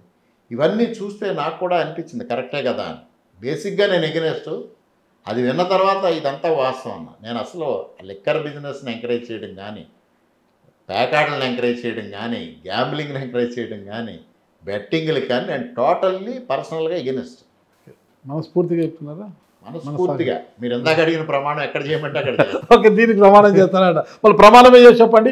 వీటన్నిటికీ మద్యానికి, పేకాట శిబిరాలకు, వీటన్నిటికీ కూడా నేను పూర్తి వ్యతిరేకం ప్రమాణం చేసి చెప్తా. పూర్తి వ్యతిరేకం. ఎందువల్ల అంటే నేను ఇందాకే చెప్పాను మీకు, చంద్రబాబు నాయుడు గారు నన్ను పిలిచిన రోజే నేను ఎన్నికల్లో పోటీ చేయనన్నా. ఎందువల్ల అంటే ఈ ఆస్పెక్ట్స్ నాకు నచ్చవు సార్ అన్న. ఓకే, మరి ఈ బెల్ట్ షాపుల యొక్క పరంపర కొనసాగిస్తున్నారు. సందుకో బెల్ట్ షాప్ ఉంది అంటే ఇది ఎమ్మెల్యే సహకారం లేకోకుండానే జరుగుతోందా? నియోజకవర్గంలోనే బెల్ట్ షాపులు ఉన్నాయి అంటారా నాగరాజు గారు? అంటే మీరు అన్నారు రాజ్యాంగం ప్రకారం అందరు ఎమ్మెల్యేల మనస్తత్వం ఒకలా ఉండదు, ఇతర నియోజకవర్గాలు పక్కన పెడతాం. రాష్ట్ర వ్యాప్తంగా వాళ్ళు, నేను ఇందాక చెప్పా, వాళ్ళు చాలా మంది నాకు అసలు ఎవరికి షాపులు వచ్చినాయో కూడా నాకు తెలియదు. వాళ్ళు వ్యాపారం నిర్వహించుకుంటున్నారు. బెల్ట్ షాపులు అని సూర్యనారాయణ రెడ్డి గారు ఆరోపణలు తప్పించి ఎక్కడి నుంచి ఆరోపణలు రాలేదు. 1-2 చోట్ల నాకు దృష్టికి వచ్చినాయి. స్కూల్ దగ్గర లేకపోతే దేవాలయం దగ్గర బెల్ట్ షాపులు బట్టి ఇబ్బంది పెడుతున్నారంటే వెంటనే ఎక్సైజ్కి ఫోన్ చేసి అక్కడ బెల్ట్ షాపులు తీయించేయండి అని చెప్పాను. అందువల్ల అసలు అందులో మీకు ఎందుకు 2014-19 మధ్య ఇవే ఆరోపణలు ఆయన చేసినాయి. చెరువుల్లో మట్టి తవ్వుతున్నానని, ధాన్యం కొనుగోలులో కమిషన్లు తీసుకున్నానని, మద్యం షాపుల దగ్గర కమిషన్లు తీసుకున్నానని, 3 మీద 3 విజిలెన్స్ ఎంక్వైరీలు చేశారు. ఏం ప్రూవ్ అయినాయి ఆ రోజు? అదే ఆరోపణలో చర్విత చరణం. పాడిందే పాట పాచిపళ్ళ దాస అని అస తెలుగులో చెప్పాలంటే. ఉన్న బెల్ట్ షాపులకి మీకు సంబంధమే లేదు అంటారు? అసలు బ్రాందీ షాప్తో నాకు సంబంధం లేదంటే బెల్ట్ షాపులు ఎందుకు మీరు ఎన్ని సార్లు? బ్రాందీ షాపులు అనేది ప్రభుత్వము ఇచ్చే లైసెన్స్తో నిర్వహిస్తారు. బెల్ట్ షాప్ అనేది అక్రమం అనమాట, సక్రమం కాదు. చంద్రబాబు నాయుడు పదే చెప్తున్నారు, బెల్ట్ షాపులు పెడితే బెల్ట్ తీస్తా అంటున్నారు, ఆయన తోలు తీస్తానట్లుగా చాలా సీరియస్గా వార్నింగ్ ఇస్తున్నారు. ఈ విషయంలో చంద్రబాబు మైనింగ్ విషయంలో కావచ్చు, లిక్కర్ విషయం అంటే బెల్ట్ షాపుల విషయంలో చంద్రబాబు నాయుడు గారు చాలా సీరియస్గా ఉన్నారు. కానీ మైనింగ్ అనేది ఎక్కడ చూడు జరుగుతూనే ఉంది, ఎక్కడ ఆగడం లేదు. ఇక బెల్ట్ షాపులు కూడా అలాగే కొనసాగుతాయి. మీకు ఒక విషయం చెప్పనా, మా కాన్స్టిట్యున్సీలో మా కార్యకర్తలు కొంతమంది గ్రావెల్ వ్యాపారాలు చేస్తామని అవన్నీ నా దగ్గరికి వచ్చారు. నేను ఒకటే చెప్పా, మీరు ఎవరైనా లీగల్గా పర్మిషన్ అప్టైన్ చేసుకొని వ్యాపారం చేసుకుంటే చేసుకోండి, ఇల్లీగల్ మైనింగ్ మాత్రం కుదరదు. ఎందువల్ల అంటే ఇల్లీగల్ మైనింగ్ మీద గత 5 సంవత్సరాలుగా పోరాడింది నేను. ఫస్ట్ నేను రాష్ట్రంలో ఇష్యూ స్టార్ట్ చేసింది నేను. తర్వాత చంద్రబాబు నాయుడు గారు రాష్ట్రం అంతా బాధ్యత నాకు అప్పగిచ్చారు. ఎక్కడ ఇల్లీగల్ మైనింగ్ జరిగినా నన్ను పంపించడమో, లేకపోతే వాళ్ళకి అడ్వైజ్ చేయడమో, వాళ్ళ చేత రిట్లు వేయించడం, ఇవన్నీ నేను చేశాను. ఇవాళ నేను నా కాన్స్టిట్యున్సీలో నేను ఇల్లీగల్ మైనింగ్ ప్రోత్సహిస్తే నాకు రాష్ట్ర వ్యాప్తంగా చెడ్డ పేరు వస్తుంది. నేను ఎలవ్ చేయనన్నా. మొదట్లో మా కార్యకర్తలు చాలా ఇబ్బంది పడ్డారు, కొంత రోజులు రావడం మానేశారు, అలిగారు. నేను టాలరేట్ చేయలే, నేను ఎలవ్ చేయను అన్న. తర్వాత వాళ్ళు అర్థం చేసుకున్నారు, కరెక్టే ఈయన చెప్పిందని. వాళ్ళు అడ్జస్ట్ అయ్యారు. 3-4 పర్మిషన్లు పెట్టుకుని కొంతమంది చేసుకుంటున్నారు. పర్మిషన్ పెట్టిన దాంట్లో కూడా బియాండ్ పర్మిటెడ్ లిమిట్ అలౌ చేయొద్దని చెప్పాను. అందువల్ల నేను వెరీ ప్రిన్సిపల్డ్. దట్టు మీరు ఇన్ని ప్రశ్నలు వేస్తున్నారు, కానీ ఈ రాష్ట్రంలో ఉన్న అనేక మంది బ్యూరోక్రాట్లు నన్ను ఈ మధ్యకాలంలో ప్రశ్నించారు. ఇంత పొల్యూటెడ్ ఎన్విరాన్మెంట్లో మీరు ఎట్లా ఉండగలుగుతున్నారు అని ఒక ఇద్దరు ముగ్గురు ప్రశ్నించారు బ్యూరోక్రాట్లను, సీనియర్ మోస్ట్ బ్యూరోక్రాట్. ఓకే. ఒక రాజకీయ నాయకులు ఒక ఇద్దరు ముగ్గురు పెద్దవాళ్ళు కూడా ప్రశ్నించారు. నాకు ఒకటే చెప్పారు సమాధానం, నా ఎన్నికల ముందు కానీ నాకు 5 సంవత్సరాలు కానీ నేను తీవ్రంగా ఇబ్బంది పడుతున్న స్థితిలో కార్యకర్తలు నాకు అండగా నిలబడ్డారు. 5 సంవత్సరాల పోరాటానికి కానీ చివరి నిమిషంలో నా అభ్యర్థిత్వంలో వచ్చిన పోరాటంలో కానీ కార్యకర్తలు బలంగా నాతో నిలబడ్డారు. వాళ్ళ గౌరవం నాకు ముఖ్యం.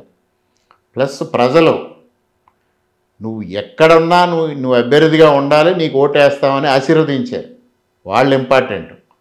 ఎన్నికల విషయానికి వచ్చినప్పుడు నా ఖర్చుకి ఎక్కడి నుంచి వచ్చిందో తెలియదు, ఎక్కడికి వెళ్ళిందో నాకు తెలియదు. నాకు ₹1 నా చేతి నుంచి వెళ్ళలేదు, ₹1 నాకు మిగలలేదు. అలాంటప్పుడు నాకు అక్రమ సంపాదన అవసరం లేదు. స్పెసిఫిక్గా చెప్పాను ఈ మాట.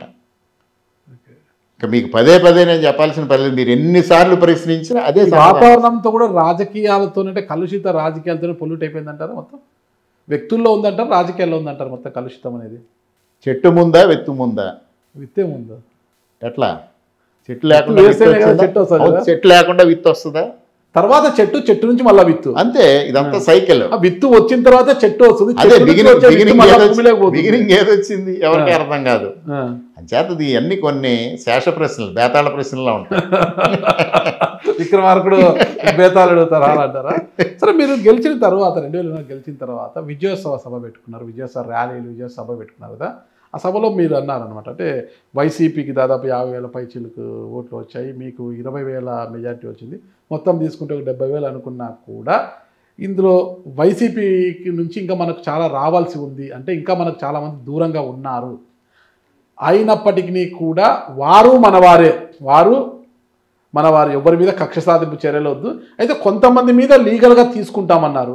ఆ కొంతమంది మీద కూడా ఎందుకు అనుకున్నారు? అసలుకి అందరినీ వదిలేయచ్చు కదా.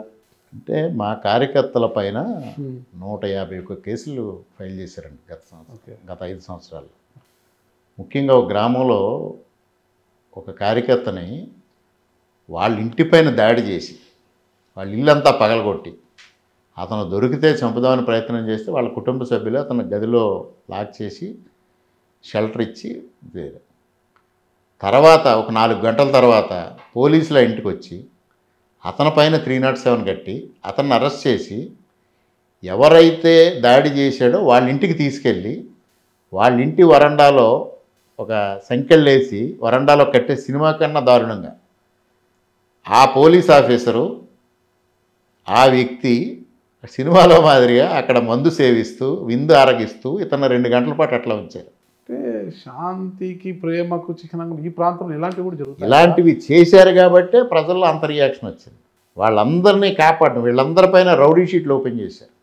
వీళ్ళ ప్రతి ఆదివారం పోలీస్ స్టేషన్కి పిలవడం, గంటల అక్కడ కూర్చోబెట్టడం, వీళ్ళ చేత పోలీసులు బైకులు తుడిపించడం, మళ్ళీ వాళ్ళు అక్కడ ఉండగా నాకు ఫోన్ చేయడం, నేను వెళ్ళడం వాళ్ళ దగ్గరికి, ఏదో నయాన్నో కొన్ని చోట్ల భయాన్నో అలా మొత్తం మీద ఏదో కన్విన్స్ చేసి వాళ్ళని బయటికి తీసుకురావడం. ఇలాంటివి ఎన్ని సీన్లు రిపీట్ అని. ఒక దళితుడు ఇంటికి కంచేసారండి. ఆల్ ఆఫ్ ఏ సడన్ రాత్రికి కంచేసేసారు. పశువులు కూడా బయటికి ఆహారం కోసం రాలేని పరిస్థితి క్రియేట్ చేశారు. నేను నేషనల్ ఎస్సీ కమిషన్కి రిటర్న్ కంప్లైంట్ ఇచ్చి కలెక్టర్ దీని మీద ఇస్తే వాళ్ళు రిపోర్ట్ అడిగారు 3 డేస్కి. అప్పుడు మళ్ళీ జిల్లాధికారులు స్పందించి వాళ్ళు వచ్చి రిమూవ్ చేశారు.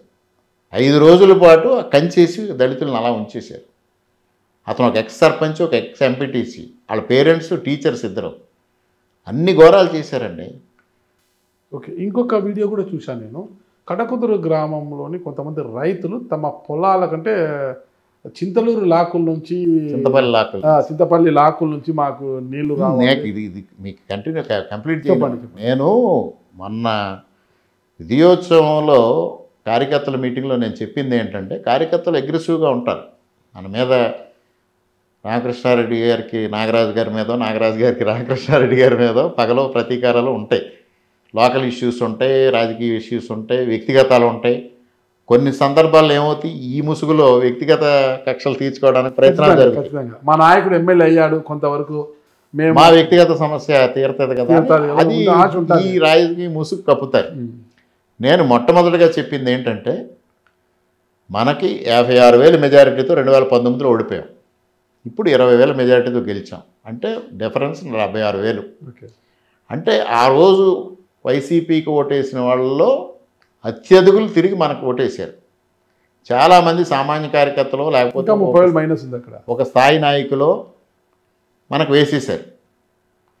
అందువల్ల ఈ బాగా కార్యకర్తలను నన్ను ఇబ్బంది పెట్టిన వాళ్ళు కొంతమంది ఉన్నారు, ఇల్లీగల్గా చేసిన వాళ్ళు. వాళ్ళని లీగల్గానే ఫైట్ చేద్దాం, వాళ్ళని టార్గెట్ చేద్దాం. బట్ ఈ క్రింద స్థాయి వ్యక్తులను ఎవరిని టార్గెట్ చేయొద్దు, ఎవరిని ఇబ్బంది పెట్టొద్దు. మరి మీ క్యాడర్ సుపారీలకు పోరా? ఎల్లుంటే ఈసరికి ఎల్లుంటారు కదా, క్యాడర్ వెళ్ళరు, వెళ్తే నేనే వెళ్ళాలి, నాకు ఆ కల్చర్కి దూరం. నేను మరి మీ క్యాడర్ ఊరుకోదు కదా. నేను ఒకటే చెప్పా మీకు, ఇంకొక ఎగ్జాంపుల్ చెప్తా. పోలింగ్కి కౌంటింగ్కి మధ్యలో చంద్రబాబు నాయుడు గారు అమెరికా వెళ్ళి వచ్చిన తర్వాత నేను వెళ్ళా విష్ చేయడానికి వెళ్ళినప్పుడు దాదాపు 25-30 మంది అభ్యర్థులు పోటీ చేసిన వాళ్ళు అందరం ఉన్నాం. ఒక రాయలసీమ ప్రాంతానికి చెందిన ఒక అభ్యర్థి, ఆ రోజు అభ్యర్థి, ఇప్పుడు ఎమ్మెల్యే, ఆయన ఏదో టాపిక్లో చంద్రబాబు నాయుడు గారిని అన్నారు, రాజశేఖర రెడ్డి గారు తర్వాత జగన్మోహన్ రెడ్డి గారు వెంజెన్స్కి ప్రయారిటీ ఇచ్చేవారు, మీరేమో దానికి దూరంగా ఉంటారు, అది కార్యకర్తలో అసంతృప్తి ఉంది అని ఆయన కొద్ది హై పిచ్లో ఎక్స్ప్రెస్ చేశాడు. చంద్రబాబు నాయుడు గారు ఒక క్షణం దానికి ఆన్సర్ వెంటనే ఆయనకి దొరకలా. ఈలోపు నేను ఒక చిన్న ఎగ్జాంపుల్ చెప్పాను. సార్, కార్యకర్తలు, ఆయన చెప్పింది వాస్తవం, కార్యకర్తలకు అభిప్రాయం ఉంది, బట్ కార్యకర్తలు వెంజెన్స్ యాక్సెప్ట్ చేస్తారు, ప్రజలు యాక్సెప్ట్ చేయరు. కరెక్ట్. అని 1978 ఎగ్జాంపుల్, 77 ఎమర్జెన్సీ ఎగ్జాంపుల్ తీసుకుంటే, ఆ రోజు ప్రతిపక్ష నేతలు అందరూ 75 కదా, 77లో కదా ఎలక్షన్స్ వచ్చింది. 75 నుంచి 77 వరకు జరిగిన తర్వాత 77 ఎలక్షన్స్ వచ్చినాయి. ఆ 2 సంవత్సరాల పాటు ప్రతిపక్ష నేతలను అందరినీ జైల్లో పెట్టారు. 77 ఎప్పుడైతే ఆవిడ ఒక 1 year అడ్వాన్స్ అయ్యి ఎలక్షన్స్ పెట్టేసింది, ఒక్కసారి ప్రతిపక్ష నేతలందరూ రిలీజ్ అయ్యారు బయటికి. రిలీజ్ కానీ జనతా పార్టీ 10 రోజుల్లో జనతా పార్టీ ఫామ్ అయిపోయింది. ప్రజలు జనతా పార్టీని గెలిపించారు. ఒక ఆంధ్రప్రదేశ్ తప్పించి దేశం అంతా పెద్ద ప్రపంచం. మరలా వాళ్ళు ఇందిరాగాంధీ మీద వెంజెన్స్ చేశారు, మరలా ఇందిరాగాంధీని గెలిపించారు. కమ్యూనికేషన్ లేని రోజుల్లోనే ప్రజలు వెంజెన్స్ని యాక్సెప్ట్ చేయలేదు సార్. ఇప్పుడున్న పరిస్థితి కూడా అదే. కానీ ఆ రెండింటి మధ్యని మనం సమన్వయం సాధించడం అనేది మనకి వెరీ ఇంపార్టెంట్ అన్నాను నేను. అప్పుడు ఆయన దాన్ని అందుకని ఆ లీడ్ తీసుకుని ఆయన ఒక అరగంట సేపు దానిపైన ఏదో మాట్లాడారు. అది నా అభిప్రాయం. మీ అభిప్రాయం చాలా చక్కగా చెప్పారు. ఇప్పుడు ఏపీలో అలాంటి రాజకీయాలు జరగడం లేదంటారా? ఎక్కడ జరుగుతున్నాయండి, ఎక్కడ జరుగుతున్నాయి? అసలు ఇవాళ ఆ వెంజెన్స్కి వైసీపీ నాయకులతో జైలు నిండిపోతున్నాయంట పాపం. ఏమండి, చేసిన తప్పులకి లిక్కర్ స్కాము ఎంత ఘోరం అంటారు. ఒక రోల్ మోడల్లా తయారైంది, కరప్షన్కి ఒక రోల్ మోడల్లా తయారైంది. అది అంటే పేపర్ రాతపూర్వకంగా ఒక కంప్లైంట్ లేదు, నిందితులు ఎవరైతే దాంట్లో కేసులో ఉన్నారో నిందితులు, ఆ నిందితులు ఇచ్చిన స్టేట్మెంట్లు తప్పితే ఒక్క ఆధారం కూడా లేదు అన్నది కదా వాళ్ళ ఆరోపణ. అంటే ఆధారం లేకపోతే కోర్టులు ఎందుకు బెయిల్ ఇవ్వట్లేదంటారు? కోర్టు ఇవ్వాలి కదా. చివరికి సుప్రీంకోర్టు కూడా ఇక్కడ ఇచ్చిన బెయిల్ క్యాన్సిల్ చేస్తూ ఉంది కదా. ఇక్కడ వెరడిక్ట్ని రాంగ్ ఇంటర్ప్రిటేషన్ అని అంటుంది కదా. అదే సుప్రీంకోర్టు ఒక మాట అనింది కదా, ఇవన్నీ కూడా ఆధారపూరితంగా ఉండాలి, ఫైనల్గా రాజకీయ ప్రేరేపితమైన రాజకీయ కక్షపూరితమైన కేసులు అంటే మనకు బాగుండదు. జనరల్ వర్డిక్ట్ అది, ఇన్ జనరల్ వర్డిక్ట్. స్పెసిఫిక్ కేసెస్కి వచ్చేటప్పటికి ఎక్కడా బెయిల్ గ్రాంట్ చేయలేదు కదా, ఇచ్చిన బెయిల్ కూడా క్యాన్సిల్ చేసింది కదా. ఆధారాలు ఉన్నాయంటారు. ఇప్పుడు ఆధారాలు ఉన్నాయా లేదా ఫైనల్గా ట్రయల్కి వెళ్ళినప్పుడు కానీ తెలియదు మీకు నాకు, అన్నీ బయట పెట్టరు కదా. చంద్రబాబు నాయుడు గారిని ఆ రోజు ఏ ఆధారాలు ఉన్నాయని వారు అరెస్ట్ చేసి జైలుకి పంపించారు. ఆ పాపమే వాళ్ళని వెంటాడింది, 11 స్థానాలకు పరిమితం చేసింది. ఆ తర్వాత ఏ ఆధారాలు ఉన్నాయి మీరు వీళ్ళని అరెస్ట్ చేశారు? అసలు అన్ని ఆధారాలు ఉండి జగన్మోహన్ రెడ్డి గారు అరెస్ట్ అవ్వట్లేదు ఎప్పటి నుంచో. అంతేనంటారా? అరెస్ట్ చేస్తారా ఫైనల్గా? ఏమో అది మీకు తెలుసా. నాకు ఎలక్షన్స్ ముందు మీ టికెట్ విషయంలో జగన్మోహన్ రెడ్డి గారు కేంద్రంలో నరేంద్ర మోడీ గారిని ప్రభావితం చేయగలరు, ఇప్పుడు అరెస్ట్ విషయంలో చేయలేరంటారా? జగన్మోహన్ రెడ్డి గారు నరేంద్ర మోడీ గారిని ఇన్ఫ్లుయెన్స్ చేశారనే నేను మాట్లాడలా. ఇక్కడ లోకల్ క్యాడర్ ఇన్ఫ్లుయెన్స్ చేసిందని చెప్పా. లోకల్ గా మీరు దాన్ని మాట్లాడితే ఎట్లా- జగన్మోహన్ రెడ్డి గారు మీరు మాట్లాడారు, ఎక్కడికో లోకల్ క్యాడర్ ఎక్కడ మీరు ఎక్కడికో మాట్లాడారు తీసుకెళ్తే ఎట్లా? కాదు ఎమ్మెల్యే గారు, లోకల్ క్యాడర్ ఎలా మాట్లాడగలిగారు? మాట్లాడితే జగన్మోహన్ రెడ్డి గారు, విజయసాయి రెడ్డి గారు అప్పట్లో మాట్లాడాలి. కాదు, నరేంద్ర మోడీ గారు అనపర్తి అసెంబ్లీ గురించి ఆలోచిస్తారా? ఆయన కేంద్ర పార్లమెంట్ నాయకత్వం. ఇంపార్టెంట్ కానీ పార్టీ కదా కేంద్ర నేను నాయకత్వం. ఇందాక అంత స్పెసిఫిక్ గా చెప్పాక it is a clerical mistake లా తయారు చేశారు దాన్ని. ఇంకంతకన్నా మాట ఏం వాడమంటారు? ఎందుకంటే అదే 15లో లేదు, 10లో లేదు, ఎక్కడి నుంచి వచ్చింది? క్లరికల్ మిస్టేక్ అంటారా? అంతే. ఓకే, ఈ విషయాలను మనం పక్కన పెట్టి కడకుదురు రైతులు తమ గ్రామానికి, తమ గ్రామంలో పొలాలకు చింతలూరు లాకుల నుంచి నీళ్లు రావాలి, నీళ్లు రాకపోవడంతో మా భూములన్నీ బీళ్లుగా మారిపోతున్నాయని ఇది ఒక వీడియో. అది మరి అది చేయించారా లేదంటే చేశారా, నిజంగా పరిస్థితి ఉందా అనేది తెలియదు అని నేను ఆ వీడియో అయితే చూశాను. దాంట్లో వాస్తవం ఎంత మీరు ఇందాకేమో 3 వీడియోలు చూసాన్నారు, ఇప్పుడు 4 వీడియో గురించి చెప్తున్నారు. ఏది ఇందాక 3 వీడియోలు చూసానన్నారు. ఈ వీడియో నేను సోషల్ మీడియాలో చూశాను. అదే అవి మేము వేరే విధంగా చూసి ఇది సోషల్ మీడియాలో చెప్పండి చెప్పండి. అది వాస్తవమా లేదా? అవాస్తవం. అవాస్తవం. ఎందువల్లంటే అసలు 5 సంవత్సరాల పాటు వీడ్ రిమూవల్ జరగల. ఓకే, అసలు పంట పొలాల్లో కానీ మురుగునీటి కాలువల్లో కానీ ఎక్కడ వీడ్ రిమూవల్ కానీ డీసిల్టింగ్ కానీ జరగల. నేను ఫస్ట్ ఎమ్మెల్యేగా అయ్యి 1 వీక్లోనే ఖరీఫ్ సీజన్ స్టార్ట్ అయింది. వెంటనే రైతులు వాటర్ అందట్లేదనేది చెప్తా ఉంటే నేను ఇరిగేషన్ అధికారులను పిలిచాను. ఏం చేద్దాం, ఎక్కడో చోట కొద్ది వీడి తీయకపోతే ఇబ్బంది అంటే, మాకు అసలు శాలరీసే ఇబ్బందిగా ఉంది సార్, మేము కూడా ఏదో చిన్న చిన్న పనులకు పెట్టిన పెట్టుబడులు మేము తిరిగి తీసుకోలేని పరిస్థితిలో ఉన్నాం, మా దగ్గర ఫండ్స్ లేవు, మ్యాన్ పవర్ లేదు అని చేతులు ఎత్తారు. అప్పుడు ఉపాధి హామీ వాళ్ళని పిలిచారు. వాళ్ళు మాకు దీంట్లో రిస్ట్రిక్షన్స్ ఉన్నాయి అన్నారు. సరే, రైతులను పిలిచారు.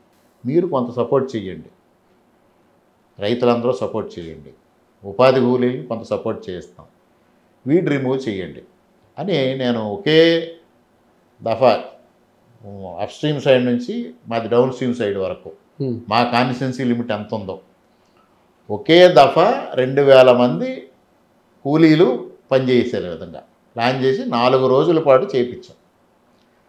70% వీడు తీయగలిగారు. తీయగలిగిన తర్వాత అప్పటికింకా నేను ప్రమాణ స్వీకారం కూడా చేయలే. అది చాలా రిలీఫ్ ఇచ్చింది. అదే విషయం నేను భారతీయ జనతా పార్టీ ఎమ్మెల్యేలకి చంద్రబాబు నాయుడు గారు ప్రమాణ స్వీకారం చేసే ముందు రోజు డిన్నర్ ఇచ్చారు. డిన్నర్ ఇచ్చినప్పుడు ఏదో విషయాలు వస్తున్నప్పుడు ఈ విషయం నేను ప్రస్తావించాను. ఆయన అభినందించారు.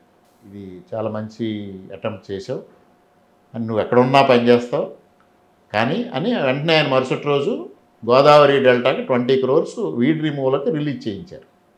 దాంతో మరికొంత పనులు జరిగినాయి, కంఫర్టబుల్గా జరుగుతుంది.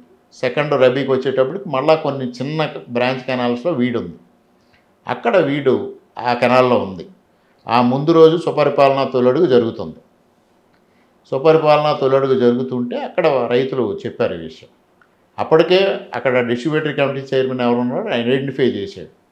మిగిలిన కెనాల్ జరుగుతున్నాయి, 2 రోజులు ఈ కెనాల్ స్టార్ట్ చేయిస్తా అన్నాడు. ఆ మరుసటి రోజు కెనాల్లో స్టార్ట్ చేయించారు. ఇక్కడ జరిగింది ఏంటంటే, సాధారణంగా కలుపు మందు కొడతారు రైతులు వరి పొలాల్లో. కలుపు మందు కొట్టే ముందు డ్రై చేస్తారు. అలాగా కౌలు రైతు డ్రై చేసాడు దాన్ని. 2 రోజులు డ్రై అయిన తర్వాత అది కలుపు మందు కొట్టాడు. మళ్ళీ దాంట్లోకి నీరు పెట్టుకుందాం అనుకుంటున్నాడు. ఈలోపు ఒరిజినల్ ఫార్మర్ ఎవరైతే ఉన్నారో ఆ ఫార్మర్ని ఇన్ఫ్లుయెన్స్ చేసి 2 రోజులు దాన్ని డిలే చేయించారు. డిలే చేయించిన తర్వాత అది కొద్దిగా డ్రై అయ్యింది.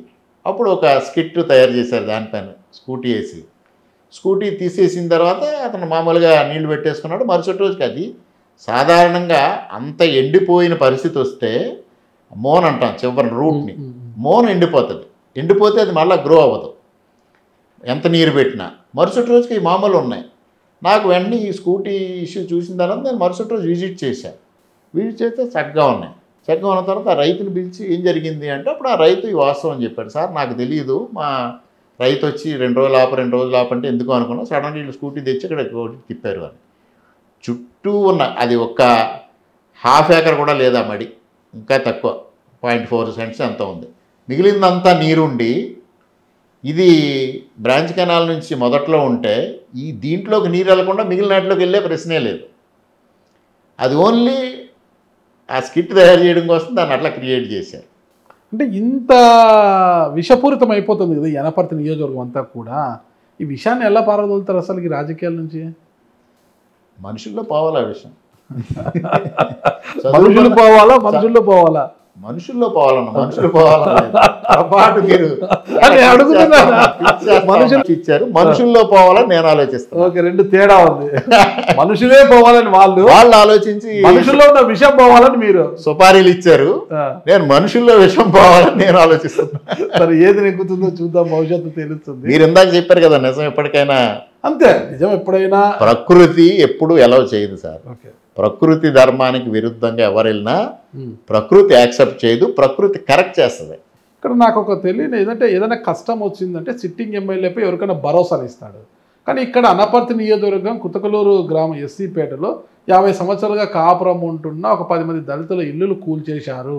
అక్కడికి మాజీ ఎమ్మెల్యే వెళ్ళి భయపడకండి, నేనున్నాను, నేను మీకు అండగా ఉన్నానని ఆయన భరోసా వచ్చాడు. నిజంగా వాళ్ళకి అన్యాయం జరిగి ఉంటే సిట్టింగ్ ఎమ్మెల్యే వెళ్ళి వాళ్ళకి భరోసాని ఇవ్వాలి, నేనున్నాను, నేను మీకు న్యాయం చేస్తానంటే మీరు అనుకుంటే న్యాయం జరుగుతుంది, ఆయన అనుకుంటే న్యాయం ఏం జరగదు. మరి ఆయన ఎందుకు వెళ్ళాడు అక్కడికి? రాజకీయం అంతేనండి ఇదంతా. అక్కడ జరిగేది రోడ్డు ఆక్రమించుకున్నారు, రోడ్డు ఆక్రమించుకుని ఇల్లు కట్టారు. ప్రభుత్వం ఆ రోడ్డు వెడల్పు చేయమని దళితులు అడుగుతున్నారు. వాళ్ళు ఎవరైతే ఇప్పుడు ఆ దళితులు అన్నవాళ్ళు ఆ ఇల్లు తీసేశారన్నదో, మా తండ్రి గారు శాసనసభ్యులుగా ఉండగా వాళ్ళందరికీ అక్కడే పట్టాలు ఇచ్చారు. అక్కడ బహిర్భూమి ఉంటే దాన్ని తొలగించి వాళ్ళందరికీ పట్టాలు ఇచ్చారు. వాళ్ళందరూ ఆ పట్టాల్లో గృహాలు నిర్మాణం చేసుకున్నారు. They are enjoying.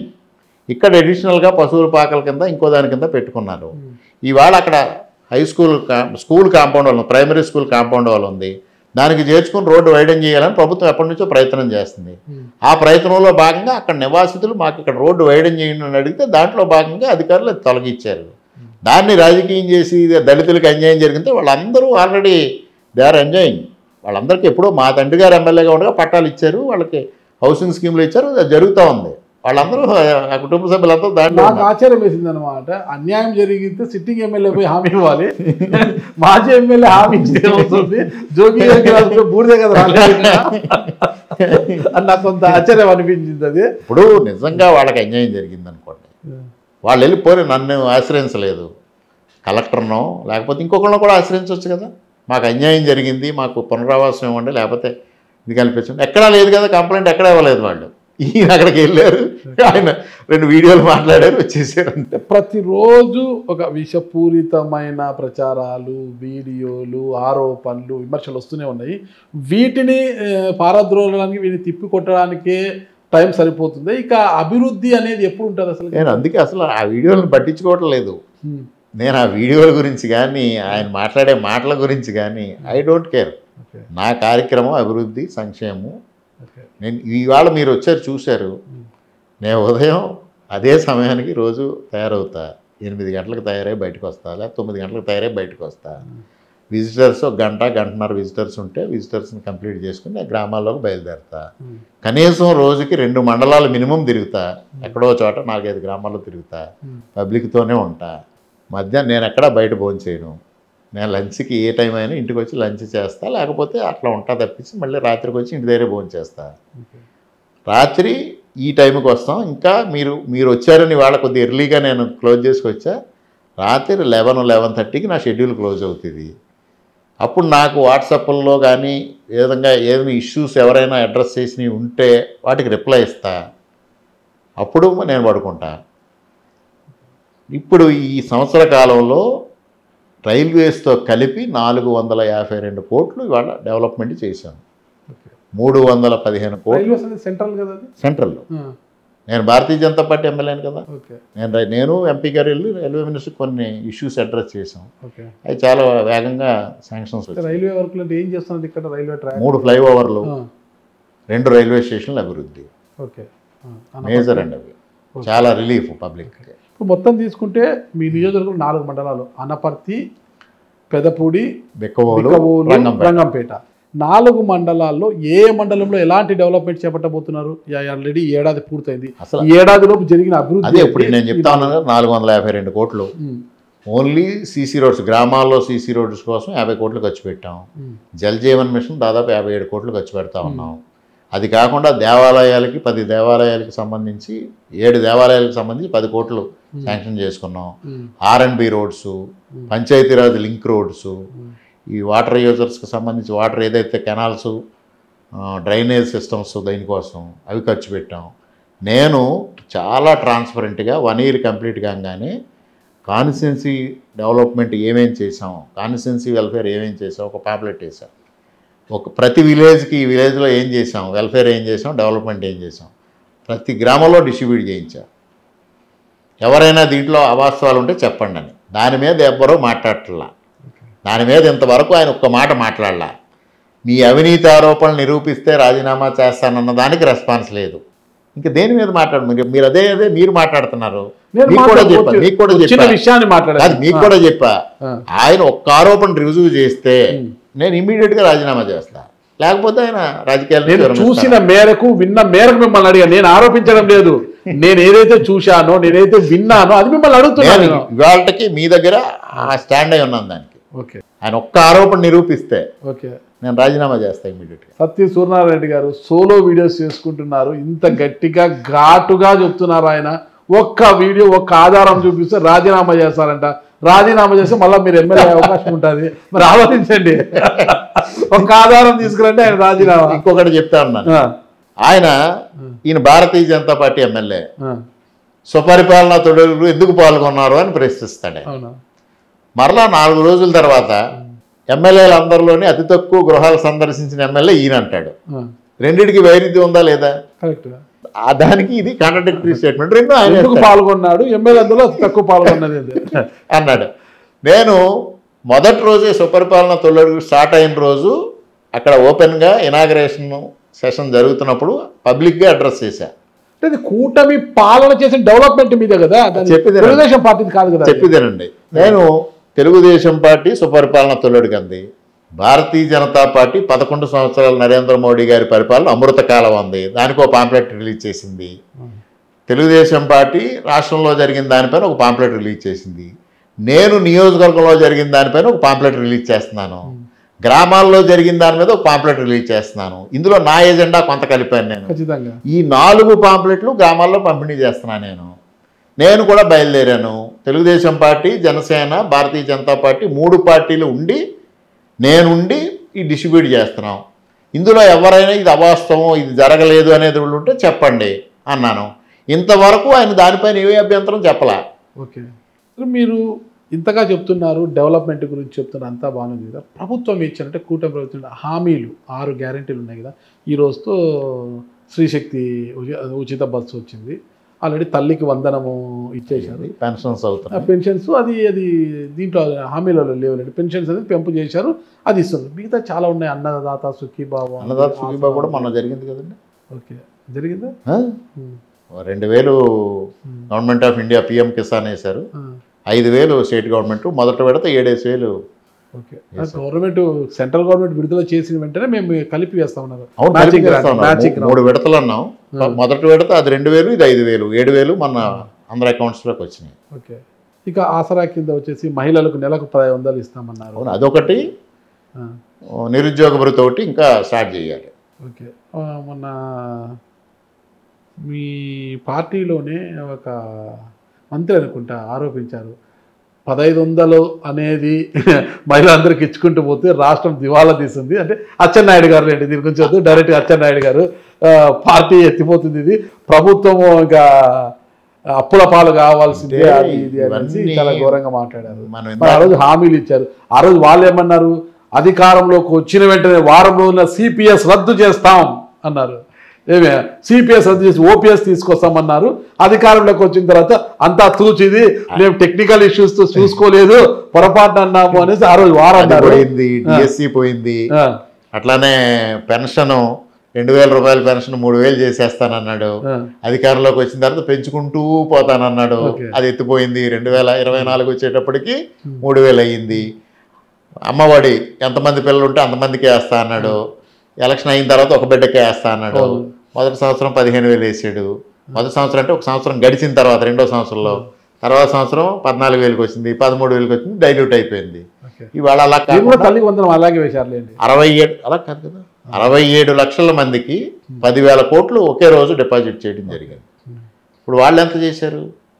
వాళ్ళకే మాకు 25 లక్షల మంది లబ్ధి, 42 లక్షల మంది లబ్ధిదారులకు వాళ్ళు ఇచ్చారు. మీరు ఇంటికి ఎంతమంది ఉంటే అంతమందికి ఎంతమందికి ఇచ్చారు. ఈరోజు అంటే అచ్చెన్నాయుడు గారు చేసిన కామెంటు గతంలో వైసీపీ చేసిన దానిలాగా పోల్చే అవకాశం ఉంది కదా. వాళ్ళు ఏమన్నారు, ఓపీఎస్ లేదు, సిపిఎస్ అన్నారు, చేయలేకపోయారు. ముఖ్యమంత్రి గారు మాట్లాడలా, డిప్యూటీ సీఎం గారు మాట్లాడలా.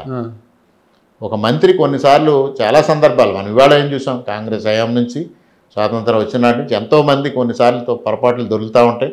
తర్వాత వాళ్ళు కరెక్ట్ చేసుకోవడం, లేకపోతే వాళ్ళు అధిష్టానానికి జరిగింది కరెక్ట్ చేయడానికి ఎటువంటి ఖండనలు కూడా ఏమీ రాలేదు కదా. వచ్చింది వెంటనే ఆయనకి ముఖ్యమంత్రి గారు పిలిపించారు, మాట్లాడారు, వెంటనే దాన్ని సరి చేసుకున్నారు. అది 4 walls మధ్య జరిగింది. అంటే ప్రెస్ ముందుకు వచ్చేసి అలా కాదు అచ్చెన్నాయుడు తప్పు ఒక స్టేచర్ దించలేరు కదా పార్టీ కూడా, తొందరపడే ఏదో ఒక ప్రజల్లో ఒక ఆఫ్ ది రికార్డ్ మాట్లాడుకునేటప్పుడు కొంతమంది టంగ్ స్లిప్ అవుతూ ఉంటారని మాట్లాడారు మీరే.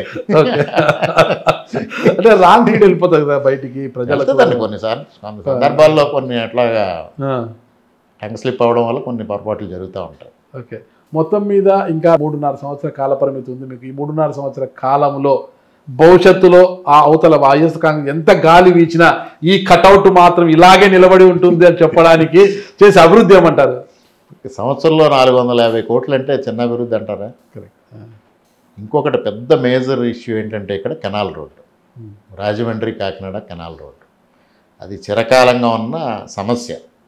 ఆ రోజు కిరణ్ కుమార్ రెడ్డి గారు ఉండగా ట్రాన్స్ఫర్ కంపెనీకి అప్పగించడం, వాళ్ళు చేతులు ఎత్తేయడం, తర్వాత 14-19లో మేము ఎమ్మెల్యేగా వచ్చి వాళ్ళ చేత ఎంత పని చేయించాలని ప్రయత్నం చేసినా వాళ్ళు చేతులు ఎత్తేయడం, తర్వాత వాళ్ళని బ్లాక్ లిస్ట్లో పెట్టడం, తర్వాత టెర్మినేట్ చేయడం, మరలా దానికి మేము నిధులు ఇవ్వాలా ఏంటి అని ఆలోచన చేసేలోపు గవర్నమెంట్ పోవడం, 5 సంవత్సరాలు దానికి మోక్షం రాకపోవడం, కనీసం ప్యాచ్ వర్క్ కూడా చేయలేకపోవడం. ఆ సందర్భంలో నేను కనీసం ప్యాచ్ వర్క్ చేయించాలని ఒక 9 కోట్లు మంజూరు చేసి ప్యాచ్ వర్క్ చేసి అట్లీస్ట్ ట్రాఫిక్ ఇబ్బంది లేకుండా చేసి, అప్పుడు వాళ్ళు కల్వర్ట్లు ఓపెన్ చేసి వదిలేశారు. ఓపెన్ చేసేస్తే ఆ కల్వర్ట్లు కంప్లీట్ చేయడానికి అదనంగా మళ్ళీ ఒక 2.5 కోట్లు ఇచ్చి ఆ కల్వర్ట్లు కంప్లీట్ చేసి ఇబ్బందులు లేకుండా కొంతవరకు చేయగలిగాం. ఆ రోజున సూర్యనారాయణ రెడ్డి గారు ఈ 9 కోట్లు నా వల్లే రిలీజ్ అయిందని ఫ్లెక్సీలు పెట్టుకున్నారు. ఆయన పాదయాత్ర చేశాడు ప్రతిపక్షంలో ఉండి, అందువల్ల నేను రిలీజ్ చేయించానని పెట్టారు. కనీసం 9 కోట్లు కాదు కదా, 9 పైసలు కూడా ఈ 5 సంవత్సరాలు ఖర్చు పెట్టాల. అది బర్నింగ్ ఇష్యూ. నేను రాగానే దాన్ని నేను భారతీయ జనతా పార్టీకి మారి నామినేషన్ వేసిన రోజు ఫస్ట్ ప్రెస్ వాళ్ళు, మీరు కేంద్రంతో అదే నేషనల్ పార్టీతో ఇవాళ పోటీ చేస్తున్నారు కదా, నేషనల్ పార్టీని మీ నియోజకవర్గం అభివృద్ధి కోసం ఏ విధంగా అన్వయించుకుంటారనో ప్రశ్న వేశారు. నాకు ప్రధానంగా ఉన్నది కెనాల్ రోడ్డు. కెనాల్ రోడ్డు ఇవాళ నాకు తెలిసి 600-700 కోట్లు ఉంటే కానీ అది పూర్తి చేయలేం. దాన్ని చెయ్యాలి అంటే ఒక కేంద్ర ప్రభుత్వంతోనే ఇవాళ చేయగలుగుతాం. అందువల్ల దాన్ని కేంద్రంతో మాట్లాడుకుని చేస్తాను. అదేవిధంగా ఇక్కడ జన్మభూమి హాల్ట్ చిరకాల వాంఛగా ప్రజల్లో ఉంది. అలాగే ఇక్కడ రైల్వే స్టేషన్ అభివృద్ధులు కానీ మిగిలినవి కానీ ఉన్నాయి, ఇవన్నీ చేయడానికి ప్రయత్నం చేస్తాను. ఆ విధంగానే నేను ముందు గడ్కరీ గారిని కలిసాను. దీన్ని నేషనల్ హైవే కింద కన్వర్ట్ చేసి డెవలప్ చేయమని అడిగాం. ఆయన పాజిటివ్గా రెస్పాండ్ అయ్యాడు. మళ్ళీ నేను అదే విషయం సీఎం గారికి చెప్పా. సీఎం గారు ఇంకా పాజిటివ్గా రెస్పాండ్ అయ్యి వెంటనే దీన్ని పీపీపీ మోడల్లో పెట్టి రాష్ట్రంలో 7 రోడ్లు శాంక్షన్ ఇస్తున్నారు. ఆ 7 రోడ్లు ఇది పెట్టారు. ఇవాళే ఒక పెద్ద ఆర్టికల్ కూడా వచ్చింది. దాదాపు 690 crores అవుతుంది దీనికి 4 లేన్గా డెవలప్ చేయడానికి. రాష్ట్ర ప్రభుత్వం ఆల్రెడీ సర్వే కండక్ట్ చేసింది. డిపిఆర్ అప్రూవ్ చేయాల్సి ఉంది. డిపిఆర్ వన్స్ అప్రూవ్ అయిన తర్వాత గవర్నమెంట్ ఆఫ్ ఇండియా సపోర్ట్తో దాన్ని డెవలప్ చేస్తారు. అదొక మేజర్ అచీవ్మెంట్. భవిష్యత్తులో అనపర్తి నల్ల మిల్లివారి అడ్డా అని చూడొచ్చు అంటారా? అంటే మా తండ్రి గారు ఒక మాట చెప్పేవారండి, అభివృద్ధికి ఓట్లకి సంబంధం ఉండదు అని. ఓకే, నోట్లకి ఓట్లకి సంబంధం ఉంటుంది. నోట్లకి ఓట్లకి కూడా సంబంధం ఉండదు. ఇప్పుడు అలా అనుకుంటే ఇప్పుడు సూర్యనారాయణ గారే గెలుస్తారు, నేను ఎందుకు గెలవను కదా. ఆర్థికంగా మీకన్నా బలవంతుడు ఆయన, చాలా బలవంతుడు ఆయన. నేనే ఉందండి, నేను బలహీనుని బాగా. అనపర్తి రెట్లు బలహీనులు అంటే అదే నేను ఇందాకే చెప్పా, రైతు కూలీ ఉన్నాడు, భూ యజమాని ఉన్నాడు. అనపర్తి అంటే రెడ్లకు ఇలాక కదా, రెడ్లకు అంతా మొత్తం కంచుకోట. మరి ఇక్కడ రెడ్లు లేనట్టుగా మీ కుమారుడికి రాయలసీమలో వియ్యమందారు ఏంటి రాజంపేటలో? రాయలసీమలో అందడం ఏముందండి, మా కుమారుడికి ఇక్కడ నుంచి వెళ్ళడం ఇష్టం లేదు. సాధారణంగా ఇవాళ అందరూ అమ్మాయిలు సిటీకి వెళ్ళాలనే ఆలోచనతో ఎక్కువ మంది మాట్లాడేవారు. హైదరాబాద్లో సెటిల్ అవ్వాలి లేకపోతే బెంగళూరులో సెటిల్ అవ్వాలని అడిగేవారు. అలాంటి పరిస్థితుల్లో మావాడు నేను ఇక్కడ నుంచే ఉంటాను, ఇక్కడే ఉంటాను, మిమ్మల్ని వదిలిపెట్టి వెళ్ళాలని వాడనే మాట్లాడేవాడు. ఈ అమ్మాయి నేను ఇక్కడికి వచ్చి మీతో పాటు ఉంటాను అని ఈ అమ్మాయి యాక్సెప్ట్ చేసి. ఎలా తెలిసింది రాజంపేటలో అమ్మాయి ఎలా తెలిసింది అసలు మీకు? మ్యాచ్ ఎలా వచ్చింది? తెలియదండి. మ్యాచ్ ఎలా వచ్చింది? రేవంత్ రెడ్డి గారు భీమవరంలో సంబంధం అందుకున్నారు, తెలియడానికి ఏముంది సార్? అది చెప్తున్నారు, రేవంత్ రెడ్డి గారు కూడా ఎవరో మధ్యవర్తి ఉంటారు పలానా చోట అమ్మాయి, అలాగే ఎక్కడో మధ్యవర్తి వస్తారు. చంద్రబాబు గారికి కర్ణాటక బెంగళూరులో ఉన్న మరి ఎట్లా వచ్చింది? ఎంఎస్ రామయ్య గారు మీకు ఎవరి ద్వారా వచ్చింది అనేసి? ఎవరో మధ్యవర్తుల ద్వారా వచ్చింది. ఇది ఓకే, మధ్యవర్తుల ద్వారా వచ్చింది. ఆ అమ్మాయి ఈ ప్రపోజల్ యాక్సెప్ట్ చేసింది అంతే. మాకున్న కన్స్టెంట్ వల్ల నేను వచ్చి మీ గ్రామంలో ఉండడానికి నిజంగానే అమ్మాయి అలా ఉంటుంది, 6 మాసాల నుంచి ఇక్కడే ఉంటుంది. ఓకే, ఇక్కడే ఉంది, హ్యాపీ అనమాట సార్. మొత్తం మీద ఇంత నాలెడ్జ్ సముపార్జించారు మీరు. ఏం చదువుకున్నారు? Engineering sir. ఇంజనీరింగ్ ఎక్కడ? భీమవరం, SRK. భీమవరం ఏ బ్రాంచ్? సివిల్. ఎందుకు సివిల్ చేశారు? ఆ రోజుల్లో సివిల్ కన్స్ట్రక్షన్ సైడ్ ఏమైనా పోవాలని సార్? అప్పట్లో సివిల్ క్రేజీగా ఉంది మేము చదువుకునే రోజుల్లో. ఓకే, సో సివిల్ అప్పుడు ఈ డొనేషన్స్ ఇవన్నీ లేవు కదండి. ఓకే, మేము వెరీ బిగినింగ్ ఎప్పుడో 80sలో చేసిన వాళ్ళం కాబట్టి అప్పుడు వచ్చింది, చేశా. పొలిటికల్ ఫ్యామిలీ, నాన్నగారు చూస్తే ఎమ్మెల్యే, కానీ బాగా శ్రద్ధగానే చదువుకున్నారు అయితే మీరు. అంటే నాకు జనరల్గా బుక్ రీడింగ్ ఒక హ్యాబిట్ ఉంది. ఓకే, నీకు చెప్పాను కదా ఇందాక ఫస్ట్లో నేను చదివిన పుస్తకం తాకట్లో భారతదేశం. ఓకే, తాకట్లో భారతదేశం చేసా, అంతర్మథనాలు చదువుతా, అటు పురాణాలు చదువుతా, ఇటు బైబిల్ చదువుతా, ఇటు ఖురాన్ చదివా, అన్నీ చదివా. నాకు నిజానికి రాజకీయాల్లో వచ్చిన తర్వాత ఒక విధంగా అది లూజ్ అయ్యా. ఓకే, పుస్తక పఠనం నాకు అదొక నైట్ కంపల్సరీగా 1-2 hours దాని మీద స్పెండ్ చేసేవాడిని. కారులో వెళ్తూ కూడా నేను చదువుకుంటూ వెళ్ళేవాడిని. మీ విజ్ఞానానికి ఇవాళ వెళ్ళలేవు అలా. కారులో పుస్తకం చదువుకుంటూ వెళ్తే పబ్లిక్ తిడతారు. పబ్లిక్ ఏం చూస్తున్నావు, వాళ్ళని మిస్ చేస్తూనే వెళ్ళాలి. నైట్ 11-12 గంటలకు ఇంటికి వచ్చిన తర్వాత ఇంకా అటు వెళ్ళలేము. సమయం దొరికినప్పుడు నెవరు వేసుకోవడం తప్పించి. తండ్రి మూలారెడ్డి గారు వారసుడిగా మీరు ఎమ్మెల్యే అయ్యారు. సరే, నాన్నగారు చూశారు కదా మిమ్మల్ని ఎమ్మెల్యేగా, చూశారు కదా, ఫస్ట్ టైం ఎమ్మెల్యేగా ఆయన చూశారు. మరి మీ కుమారుని మీరు ఎమ్మెల్యేగా చూడాలని లేదా? నాకు అసలు రాజకీయాల్లోకి రాకూడదు అని నా ఆలోచన. కుమారుని నేను మీరు నాకు అసలు రాజకీయాల్లో ఆసక్తి లేదు. మరి ఎందుకు వచ్చారు? మా తండ్రి గారు ఎన్ని ఎన్నికల్లో పోటీ చేశారో ఆ ఎన్నికలు వరకే, ఆ పర్యవేక్షణ వరకే నేను పరిమితం అయ్యేవాడిని. ఏ రోజు ఆయన ఎమ్మెల్యేగా ఉన్న కాలంలో కనీసం ఒక తహసీల్దార్కి ఫోన్ చేసి కానీ, ఒక ఎంపీడీఓకి ఫోన్ చేసి కానీ, ఒక ఎస్ఐకి కానీ నేను ఎప్పుడు ఫోన్ చేశారు కదా.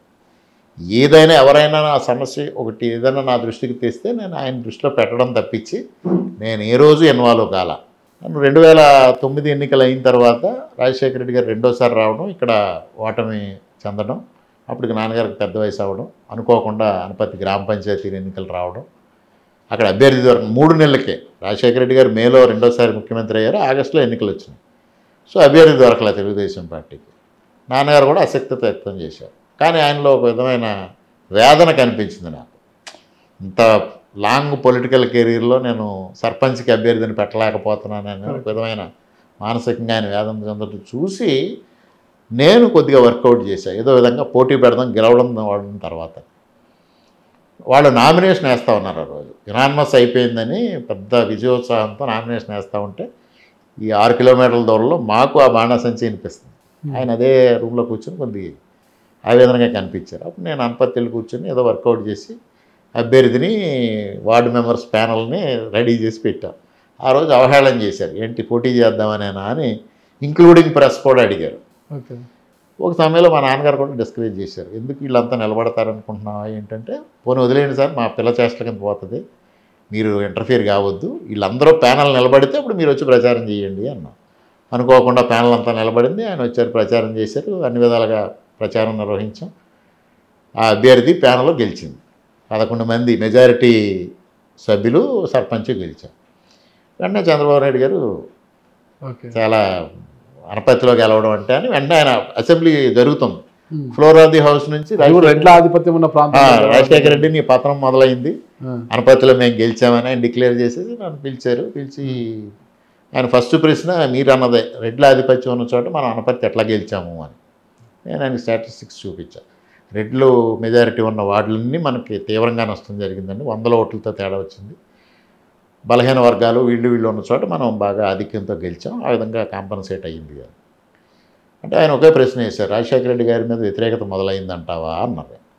సార్ 3 నెలలకే అలాగే ఎందుకు అనుకుంటామండి, అక్కడ ఆల్రెడీ పోటీ చేసిన సర్పంచ్ అభ్యర్థి, కాంగ్రెస్ నుంచి పోటీ చేసిన అభ్యర్థి 2 సార్లు సర్పంచ్ చేశాడు, యాంటీ ఇన్కంబెన్సీ ఉంటుంది. బట్ పబ్లిక్లో ఒకటి గమనించండి, ఏ రాజకీయ పార్టీ అయినా ఏ నాయకుడైనా ఒంటరి అయిపోతుంటే పబ్లిక్ యాక్సెప్ట్ చేయదు. తెలుగుదేశం పార్టీని ఒంటరి చేశారు, పోటీ లేకుండా చేశారు, వాళ్ళని ఇబ్బంది పెడుతున్నారనే సింపతి ఏర్పడింది ప్రజల్లో. ఆ టైంలో మన అభ్యర్థి రంగంలోకి వచ్చాడు. సో అది వర్కౌట్ అయింది అన్న. మంచి విశ్లేషణ చేసావు, బాగా వర్కౌట్ చేసావు. అది తర్వాత కొద్ది రోజుల తర్వాత మా జిల్లా పార్టీ అధ్యక్షుని పిలిచి రామకృష్ణారెడ్డిని ఇన్ఛార్జిగా అనౌన్స్ చేద్దాం మూలారెడ్డి గారి ప్లేస్లో, ఆయనకు పెద్ద వయసు అయింది కదా అన్నారు. నాకు విషయం తెలిసాక పెద్దలు రామకృష్ణ గారి దగ్గరికి వెళ్ళి, సార్ నాకు రాజకీయాలు ఇంట్రెస్ట్ లేదు, నన్ను ఇది డ్రాప్ చేయండి, ప్రస్తుతానికి ఆయన చూస్తారు, ఎలక్షన్ వచ్చినప్పుడు అప్పుడు ఆలోచిద్దిరి కానీ అని ఆయనతో చెప్పి డ్రాప్ చేయించాను. మరలా తర్వాత బొడ్డు భాస్కర రామారావు గారు ఎమ్మెల్సీ అభ్యర్థి. బొడ్డు భాస్కర రామారావు గారు మా తండ్రి గారు 70 నుంచి వైరం ఉంది ఇద్దరి మధ్య. ఆయన అప్పుడు సర్పంచ్ సంస్థ ప్రెసిడెంట్, ఈయన ఆ స్థాయిలో ఉండడం, ఇద్దరి మధ్యన కొంత రాజకీయ వైరం ఉండడం, తెలుగుదేశం పార్టీలకు వచ్చినా కూడా భేదాభిప్రాయాలు ఉండడం, అందువల్ల మూలారెడ్డి గారు సహకరిస్తారా అని ఆయన కొంత అనుమానాలు ఉన్న నేపథ్యంలో చంద్రబాబు నాయుడు గారు రామకృష్ణ గారికి అప్పగిచ్చి, అది ఏదో విధంగా అక్కడ ఇబ్బంది లేకుండా చూడంటే రామకృష్ణ గారు నన్ను పిలిచి, మూలారెడ్డి గారు ఇద్దరు ఒకే వయసు ఒకే స్టేచరు, వాళ్ళిద్దరిలో ఎవరిని తగ్గమని చెప్పలేం, అందుకు నువ్వు కొద్ది ఎలక్షన్ కొద్ది నడిపించు, భాస్కర రామారావు గారికి ఎట్లా చెయ్యాలో ఏంటో అదంతా నువ్వు కోఆర్డినేట్ చెయ్యి అని అంటే ఆ ఎలక్షన్ కోఆర్డినేట్ చేశాం. మిగిలిన కాన్స్టిట్యున్సీలు కొద్ది భిన్నంగా ఇక్కడ ఎలక్షన్ చేశారు. ఎక్కువ మంది ఆ రోజు శేషారెడ్డి గారు ఎమ్మెల్యే ఇక్కడ, ఆయన కాసేపు కాంగ్రెస్ కాసేపు జగన్, కాసేపు కాంగ్రెస్ కాసేపు జగన్ అని కొంచెం కన్ఫ్యూజన్లో ఉంటే ఈ నాయకులందరూ ఎక్కువ డిఫర్ అయ్యారు. అందువల్ల ఎంపీటీసీని ఎక్కువ సంఖ్యలో కాంగ్రెస్ మద్దతుదారులు తెలుగుదేశంకి మద్దతు తీసుకురాగలగడం, కొద్దిగా ఓటింగ్ సిస్టంలో కూడా కొన్ని డిఫరెంట్ స్ట్రాటజీస్ అమలు చేస్తే ఓ స్టేజ్లో రామకృష్ణ గారు కూడా దాన్ని నచ్చలే, నేను చెప్పిన స్ట్రాటజీ భాస్కర రామారావు గారికి నచ్చింది, అది ఫాలో అవుదామన్నారు. అది చివరికి చంద్రబాబు నాయుడు గారి దగ్గరికి వెళ్తే చాలా మంచి స్ట్రాటజీ అనుకోవడం, ఈ 2 అయిన తర్వాత ఆయన నన్ను ఇన్ఛార్జిగా పెట్టాలన్నది ఆయన బలంగా వచ్చింది. వచ్చినప్పుడు రెండోసారి మరలా ప్రతిపాదన వస్తే మరలా రామకృష్ణ గారితో చెప్పి డ్రాప్ చేయించాను. అప్పుడు మూడోసారి 2012లో చంద్రబాబు నాయుడు గారు నేరుగా మా ఫాదర్ నన్ను పిలిచారు. పిలిపించి ప్రపోజల్ మూలారెడ్డి గారు ఇది అంటే, మూలారెడ్డి గారు నాకు మీరు ప్రకటించండి, నాకు అభ్యంతరం లేదన్న. నన్ను అడిగితే నాకు వద్దు సార్, నా రాజకీయాలకి నాకు ఇంట్రెస్ట్ లేదు. ఏంటి అంటే, నేను ఏదో ఇట్లాంటి పుస్తకాలు చదివానండి, కొంచెం ఉంది, ఈ డబ్బు పంపిణీ మద్యం పంపిణీ ఇలాంటి వాటి కొద్ది వ్యతిరేకత, అందువల్ల నన్ను దయించి దూరం పెట్టండి అంటే, మరి నువ్వెందుకు ఎలక్షన్లో పర్యవేక్షణ చేశావు? మా తండ్రికి పోటీ చేసినప్పుడు కొడుకుగా నా బాధ్యత సార్, అంతవరకే పరిమితం అయ్యాను, తర్వాత నేను చేయలేదు అంటే, మరి మొన్న అనపర్తి పంచాయతీ ఎన్నికలు ఎందుకు చేశాను? ఆయన ఆవేదన చెందుతూ ఉంటే ఒక కొడుకుగా ఆయన కొంచెం, నేను ఎప్పుడూ ఆయన్ని అట్లా డిప్రెస్డ్ మూడ్లో చూడలేదు. ఫస్ట్ టైం నాకు ఆయన పొలిటికల్ కెరీర్లో అలా కనిపించారు కాబట్టి కొద్ది ఇనిషియేటివ్ తీసుకున్నాను. మరి ఎమ్మెల్సీ ఎలక్షన్ ఏంటంటే, మీరు అప్పగించారు బాధ్యత, మీరు అప్పగించిన తర్వాత చక్కగా అంటే నీలో ఆ పొలిటికల్గా టాలెంట్ ఉంది బట్ ఇష్టత లేదు అని ఆయన ధోరణిలో ఆయన ఒక 3.5 గంటల పాటు అట్లా ట్యూన్ చేయడానికి ట్రై చేశారు. చివరికి కూడా నేను రిఫ్యూజ్ చేశాను. అప్పుడు మా ఫాదర్ ఒకటే చెప్పారు, ఇవాళ పార్టీ కష్టకాలంలో ఉంది, పార్టీ కష్టకాలంలో ఉన్నప్పుడు నాయకుడు ఆదేశాన్ని మనం పాటించాలి. అదే పార్టీ వాళ్ళ కంఫర్టబుల్ జోన్లో ఉంటే మా వద్దు అని మనం దూరంగా ఉండడం సముచితంగా ఉంటుంది. కష్టకాలంలో ఉన్నప్పుడు నాయకుడు ఆదేశించింది చేద్దాం, ఇంకా నువ్వు మాట్లాడకని మీరు అనౌన్స్ చేయండి సార్, వాడు ఉంటాడు అని ఇంకా డిక్లేర్ చేయించారు. బలవంత సంసారం అట్లా వచ్చింది. వచ్చిన తర్వాత ఒకసారి ఏదైనా బాధ్యత తీసుకున్న తర్వాత సీరియస్గా చేయాలి, దాన్ని ఇష్టంతో చేయాలి తప్పించి కష్టంతో చేయకూడదు అనేది నా పాలసీ. ఆ రోజు రాజకీయాల్లోకి రావడం అట్లయినా జరిగింది, ఇవాళ భారతీయ జనతా పార్టీలోకి వెళ్ళడం అలానే జరిగినా ఇష్టంతోనే పని చేయాలి కానీ కష్టంతో కాదు అనేది నా పాలసీ. కష్టం అని తెలిసింది, ఇష్టపడి తింటే చేప చాలా ఆరోగ్యానికి మంచి చేస్తుంది అంటారు కదా, అట్లా కష్టమైనా వచ్చారు, ఇష్టపడుతున్నారు. ఇంకా రాజకీయం అలా పోతుంది. మరి ఆ రోజు మీరు ఇష్టపడండి, మీరు ఈరోజు మీ కుమారుడు రాజకీయాల్లోకి రావడానికి మీరు ఎలా స్వాగతించారు? నేనేం స్వాగతించాల. ఇప్పుడు మా తండ్రి గారు నా ఇష్టానికి వదిలేశారు, ఆయన ఎప్పుడూ ప్రోత్సహించలేదు. నేను వద్దన్నప్పుడు నేను దూరంగానే ఉండేవాడిని. వాడు మా తండ్రి గారు ఉన్నప్పటి నుంచి కొద్దిగా వాడు ఇంట్రెస్ట్ ఉండేది. ఓకే. ఆ ఇంట్రెస్ట్ వాళ్ళు అనుకున్న పరిస్థితుల్లో కొంత ముందుకు రావాల్సిన పరిస్థితులు ఏర్పడినాయి. కుమారుడిని మీ నాన్నగారు మిమ్మల్ని ఎమ్మెల్యేగా చూశారు, మీరు మీ కుమారుని ఎమ్మెల్యేగా చూడాలందా? అంటే నేను అదే చెప్పేది, నేను అసలు ఉండకూడదు అనుకున్న వాడిని రాజకీయాల్లోకి రావాల్సి వచ్చింది. మీరు ఇందాక చెప్పారు ఏ పరిస్థితులు ఏ సమయానికి ఎలా మారతాయి అని, అవి మన చేతుల్లో ఉండవు. దానికోసం నేను పెద్దగా ఇలా జరగాలి, రేపు ఇలా ఉండాలి భవిష్యత్తు నేను ఆశలు పెట్టుకోను. ఇలాగే 2029 కూడా కూటమి ఇలాగే ముందుకు వెళ్ళి ఆ రోజు బీజేపీ మళ్ళా టికెట్ మీకు ఇచ్చినా లేదా కూటమి నుంచి టీడీపీ అభ్యర్థి ఇచ్చినా ఇద్దరిలో ఒకరు ఉంటారు ఇక్కడ పోటీలు. అయితే ఖచ్చితంగా ఒకరు ఉంటారు. బీజేపీ అంటే మీరు ఉంటారు, లేదా టీడీపీ అంటే కుమారుడు ఉంటాడు. అన్నీ ఎలా చేస్తామండి, ఆ రోజు అధినాయకులు అదే చెప్తున్నాను. అలా సిట్టింగ్ ఎమ్మెల్యే మిమ్మల్ని మించిన బలమైన నాయకుడు ఇక్కడ లేదని అందరికీ తెలుసు. నల్లమిల్లి రామకృష్ణారెడ్డి గారు చాలా బలమైన నాయకుడు కాబట్టి ఈక్వేషన్స్ అన్ని కూడా మారిపోయారు. మళ్ళీ బీజేపీ మీకు పిలిచి పిల్లనిచ్చినట్టుగా. అంటే భారతీయ ఆ రోజు అరుణ్ సింగ్ గారు వచ్చారు నన్ను జాయిన్ చేసుకోవటానికి పార్టీలో. ఆయన చెప్పారు, for the first time 9 years నుంచి నేను ఆల్ ఓవర్ కంట్రీ ఈ టికెట్ సెలక్షను ఎలియన్సెస్ ఇవన్నిటికీ ఇన్ఛార్జ్గా ఉన్నా. For the first time declare చేసిన క్యాండిడేట్ని మార్చి వేరే అభ్యర్థికి ఇవ్వడం ఇదే ఫస్ట్ టైం అని చెప్పాడు. కరెక్ట్. మళ్ళీ ఆ రోజు మీకోసం సీటును త్యాగం అంటే పార్టీ ఫస్ట్ ఒక ఎక్స్ సర్వీస్ మ్యాన్ని ప్రకటించింది, మళ్ళీ ఆయన మార్చి మీకు టికెట్ ఇచ్చింది. మరి ఆయన పరిస్థితి ఏంటి? ఆయనకు సహకరిస్తున్నారు? ఆయన వెంటనే యువమోర్చా ప్రధాన కార్యదర్శి చేశారు స్టేట్. ఓకే. ఆయన నాతో సహకరించాడు, నేను ఆయనకు సహకరిస్తా ఉన్నాను. ఇవాళ నాతో సేవ్ చేస్తా ఉన్నారు. మన కొత్త కమిటీలో ఆయన్ని జిల్లా జనరల్ సెక్రటరీగా ఆయన అపాయింట్ చేశారు. కూటమి విచ్ఛిన్నమై ఎవరికి వారు పోటీ చేయాల్సిన పరిస్థితి వస్తే 2029లో పరిస్థితి ఏంటి?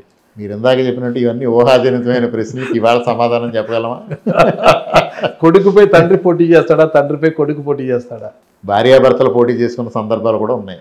ఓకే, చూద్దాం. ఆ పరిస్థితి రాకూడదని నేను కోరుకుంటున్నాను. మిగిలిన 3.5 సంవత్సరము నియోజకవర్గం మీద మంచి దృష్టి పెట్టి అనపర్తి అంటే నల్లమిల్లి వారి అడ్డా అని నిరూపించుకోవాలని నేను కోరుకుంటున్నాను. రామకృష్ణ రెడ్డి గారు, థ్యాంక్ యూ అండి. నమస్తే. Thank you very much sir.